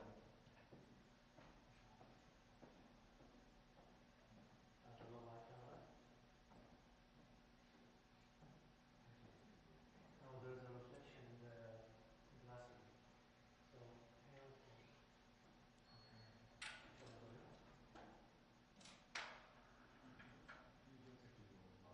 I mean, you can always put a 1/4 converter on the 300 if you want. No, it's okay. But you got, what is that, 40 megs? Then you're fine. Oh, yeah. نعم باستمرار كما استمعنا إلى العديد من مواقف الدول الأعضاء في مجلس الأمن ولكن أيضا الدول المعنية في المنطقة لا سيما مصر وطبعا الجزائر الرئيسية في الجلسة هناك لغة عربية موقف اجتماعي عربي عبرت عنه العربي في مجلس الأمن ولكن استمعنا إليه أيضا على لسان ملف وتسعة الأجيال والمجموعات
الصين الذي حمل الولايات المتحدة باسم مسؤولية فشل مجلس الأمن في التوصل إلى إجماع كانت أوضح كلمة يعني جاءت على لسان وزير خارجية الصين تحمل الولايات المتحدة هذه المسؤولية يعني وكان واضحا أن الصين تحاول أن ترد يعني الصاع بالولايات المتحدة التي تستخدم لغة يعني تحمل الصين المسؤولية في ملفات أخرى وهذا الأمر كان واضحا جدا في كلمة وزير خارجية الصين الذي قال أن الولايات المتحدة هي كانت العضو الوحيد في مجلس الأمن التي لم تنخرط في جهود التوصل إلى موقف موحد ودعاها إلى اتخاذ موقف عادل حيال الصراع الفلسطيني الإسرائيلي. أيضا دعوات على لسان الأمين العام للأمم المتحدة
Hey guy, you're not going to be able to put that light on.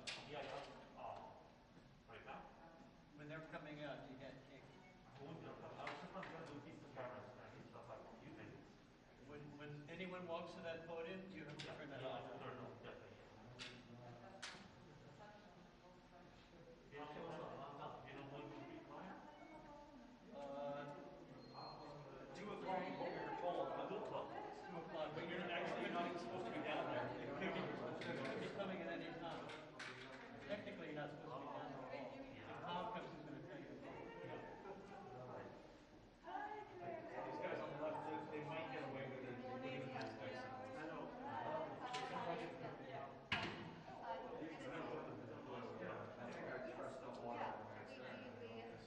Why do you mention the other thing is I saw that, I showed him at 2 p.m. That's what Sal says. They could come earlier. They could come any time between now. He said. I just don't want you to get caught in the middle, you know? Better be safe. I said, do you want to do one? Yeah. Or just one election. Hi, I'm Sarah Chris at the UN. Can I come on the Gerald 13?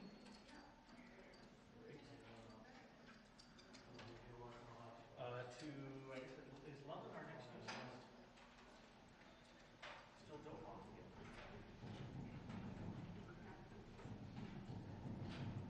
We'll just give it to you. London, DC, Doha.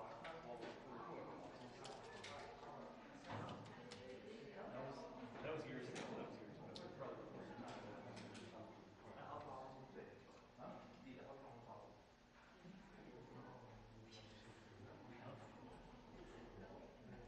Big operation.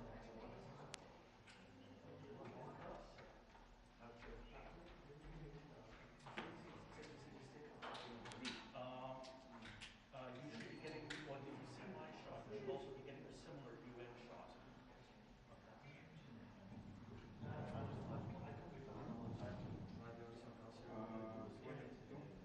Yeah, I guess I'll send both up to Doha. And I'm going to give you another body he's coming from the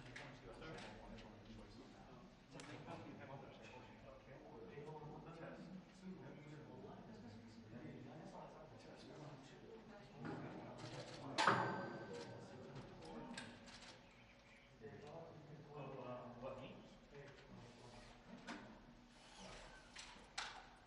Sure.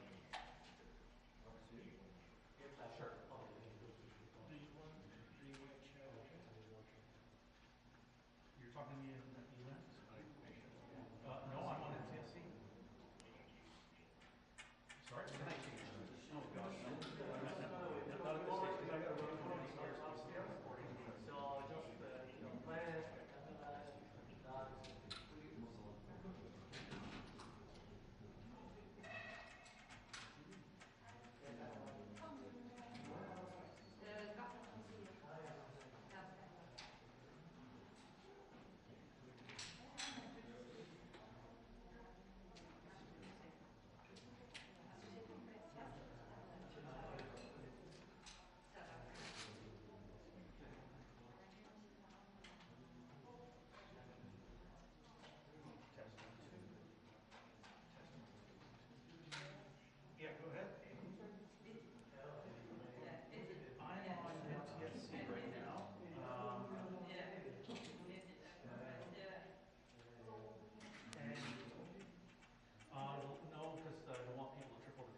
Qu'est-ce que je veux dire pour communiquer?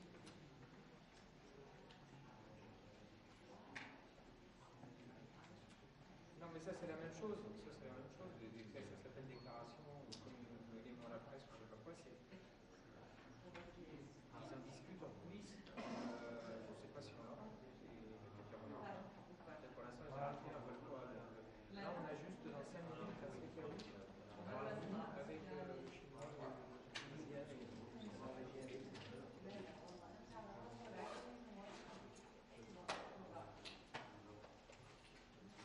Rien, il n'y a rien. Et les diplomates ont l'air de dire qu'on ne l'attend pas. C'est les Américains qui voulaient carrément le faire. Il y en a pas de nouvelles. Il y en aura peut-être une, mardi, j'en sais rien. Ils peuvent décider. Pour l'instant, je n'avais pas entendu parler.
C'est sur place.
Yeah, it was easy to miss.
Okay, you will be in the middle. Terry, you are on the other side. We have a picture together. We Without take the mask?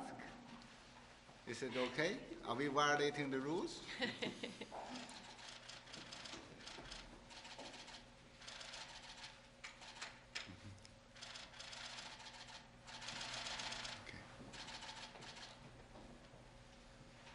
Okay. Good afternoon. I make this statement on behalf of Norway, Tunisia, and China.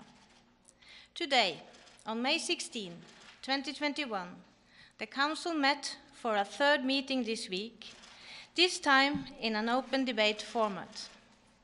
Secretary-General Guterres and Special Coordinator Vennesland briefed the Council. Norway, Tunisia, and China participated with their foreign minister. Norway, Tunisia, and China expressed deep concern about the situation in Gaza and the rising number of civilian casualties, and called for an immediate end of hostility, full respect for international law, including international humanitarian law, and the protection of civilians, especially children. We demanded immediate cessation of all acts of violence, provocation, incitement, destruction, and eviction plans. Furthermore, we expressed concern about the tensions and violence in East Jerusalem, especially in and around the holy sites, including at the Al-Aqsa Mosque, and urged the exercise of maximum restraint and for the respect of the historic status quo at the holy sites. We urge both sides to work to urgently lower tensions and end the violence. Lastly, we reiterated our support for a negotiated two-state solution in accordance with relevant UN resolutions and international law, and urge for the intensification and acceleration of diplomatic effort and support towards this aim. Now, allow me to make 4 points in my national capacity. First, the bombardment of Gaza will require additional humanitarian efforts. We call for rapid, safe, and unimpeded access for humanitarian actors to bring in food, health services, and other humanitarian relief, including essential goods like fuel and gas. We continue to condemn the rocket attacks by Hamas and other groups towards the civilian population in Israel. While recognizing Israel's right to self-defense, we urge Israel to exercise maximum restraint in their response. Norway strongly urges both sides to put children out of harm's way. Children are never a legitimate target, yet more than 55 children have been killed this week, and even more have been injured, displaced, and further traumatized. All parties have a duty to protect children. Turning to the role of the Security Council, Norway strongly believes that the Security Council should speak with one voice and send a clear message urging an immediate cessation of violence and reconfirming our support to the two-state solution. Norway will continue our dedicated effort to pursue Council action. Thank you. I now invite the President of the Security Council, the PR of China.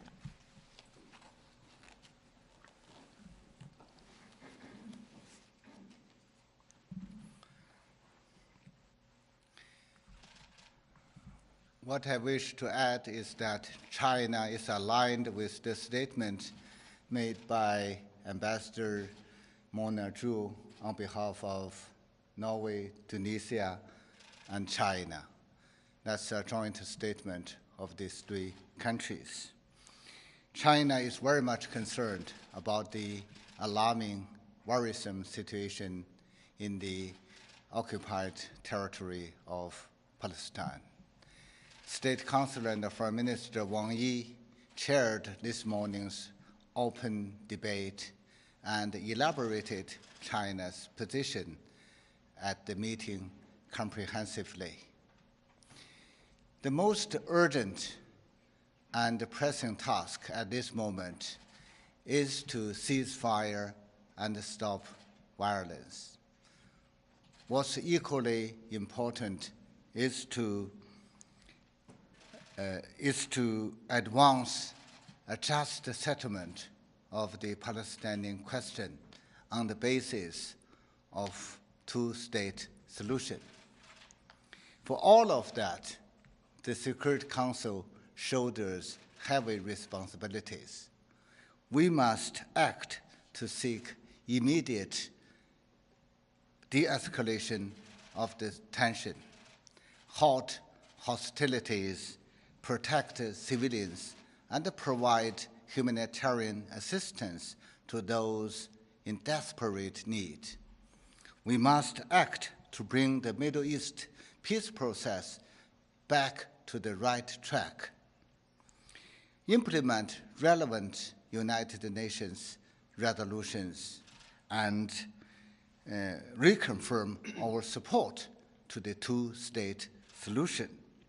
It's obvious that without a just settlement of the Palestinian question, there will be no true peace in Palestine, Israel, as well as in the wider Middle East region.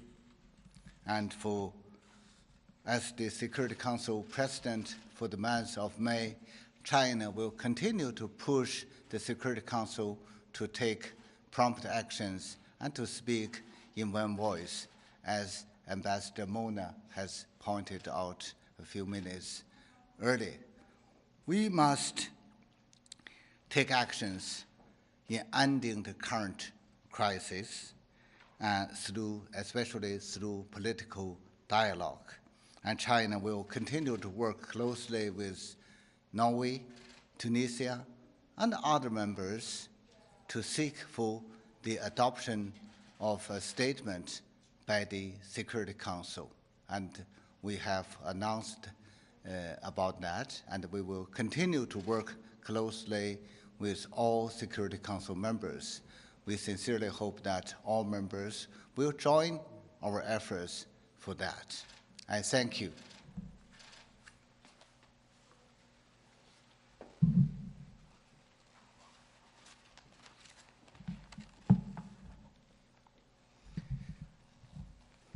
I align myself to the joint statement made on behalf of China, Tunisia, and Norway, and made by Ambassador Mona, PR of Norway. And I would like to add a few words about in my national capacity.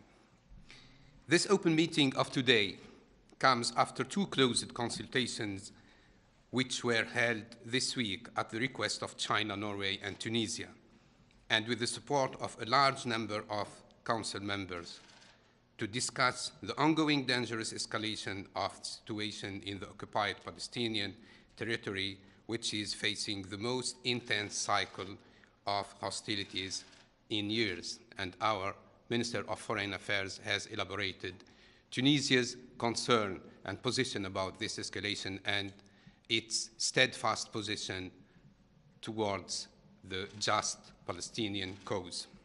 As you are aware, intense efforts have been undertaken not to have the Council speechless toward the unfolding crisis. We continued working along with other Council members to convene this open meeting today to allow Council members to speak one loud voice that must be heard, and to urge an immediate ending of the ongoing escalation and hostilities. The occupying power assumes the responsibility of the escalation and the deterioration of the situation in the occupied Palestinian territories, and the big losses of civilian lives and the huge destruction of infrastructures. Its oppressive policies, aggression against Palestinians in East Jerusalem and all other parts of occupied Palestinian territories, its continuing violations of holy sites, Al-Haram al-Sharif, and Palestinian rights and international humanitarian law, and its plans of de facto annexation and settlement, evictions and forced displacement, are the main causes of instability in the region and the long suffering of the Palestinians.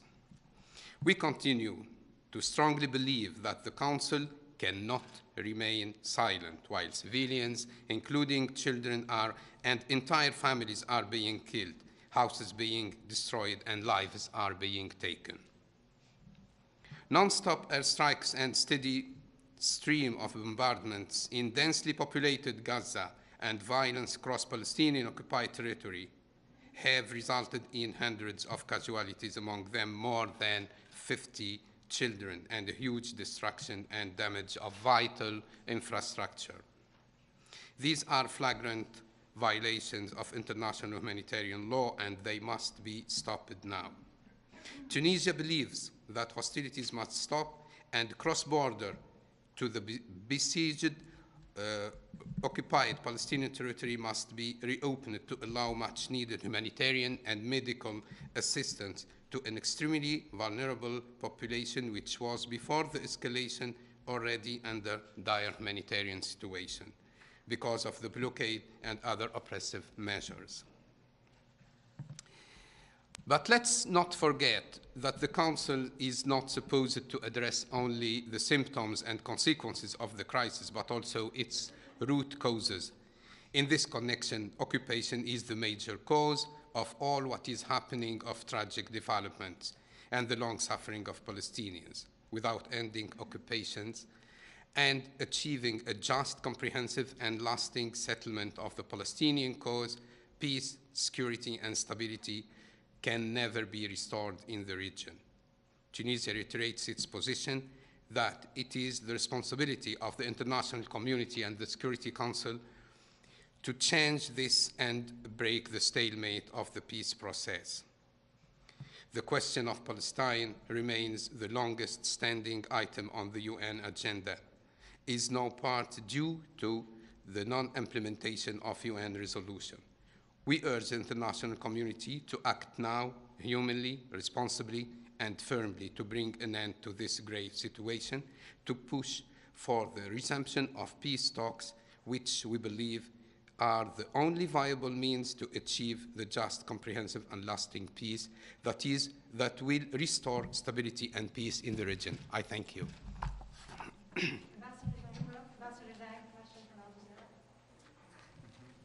Yeah. Okay.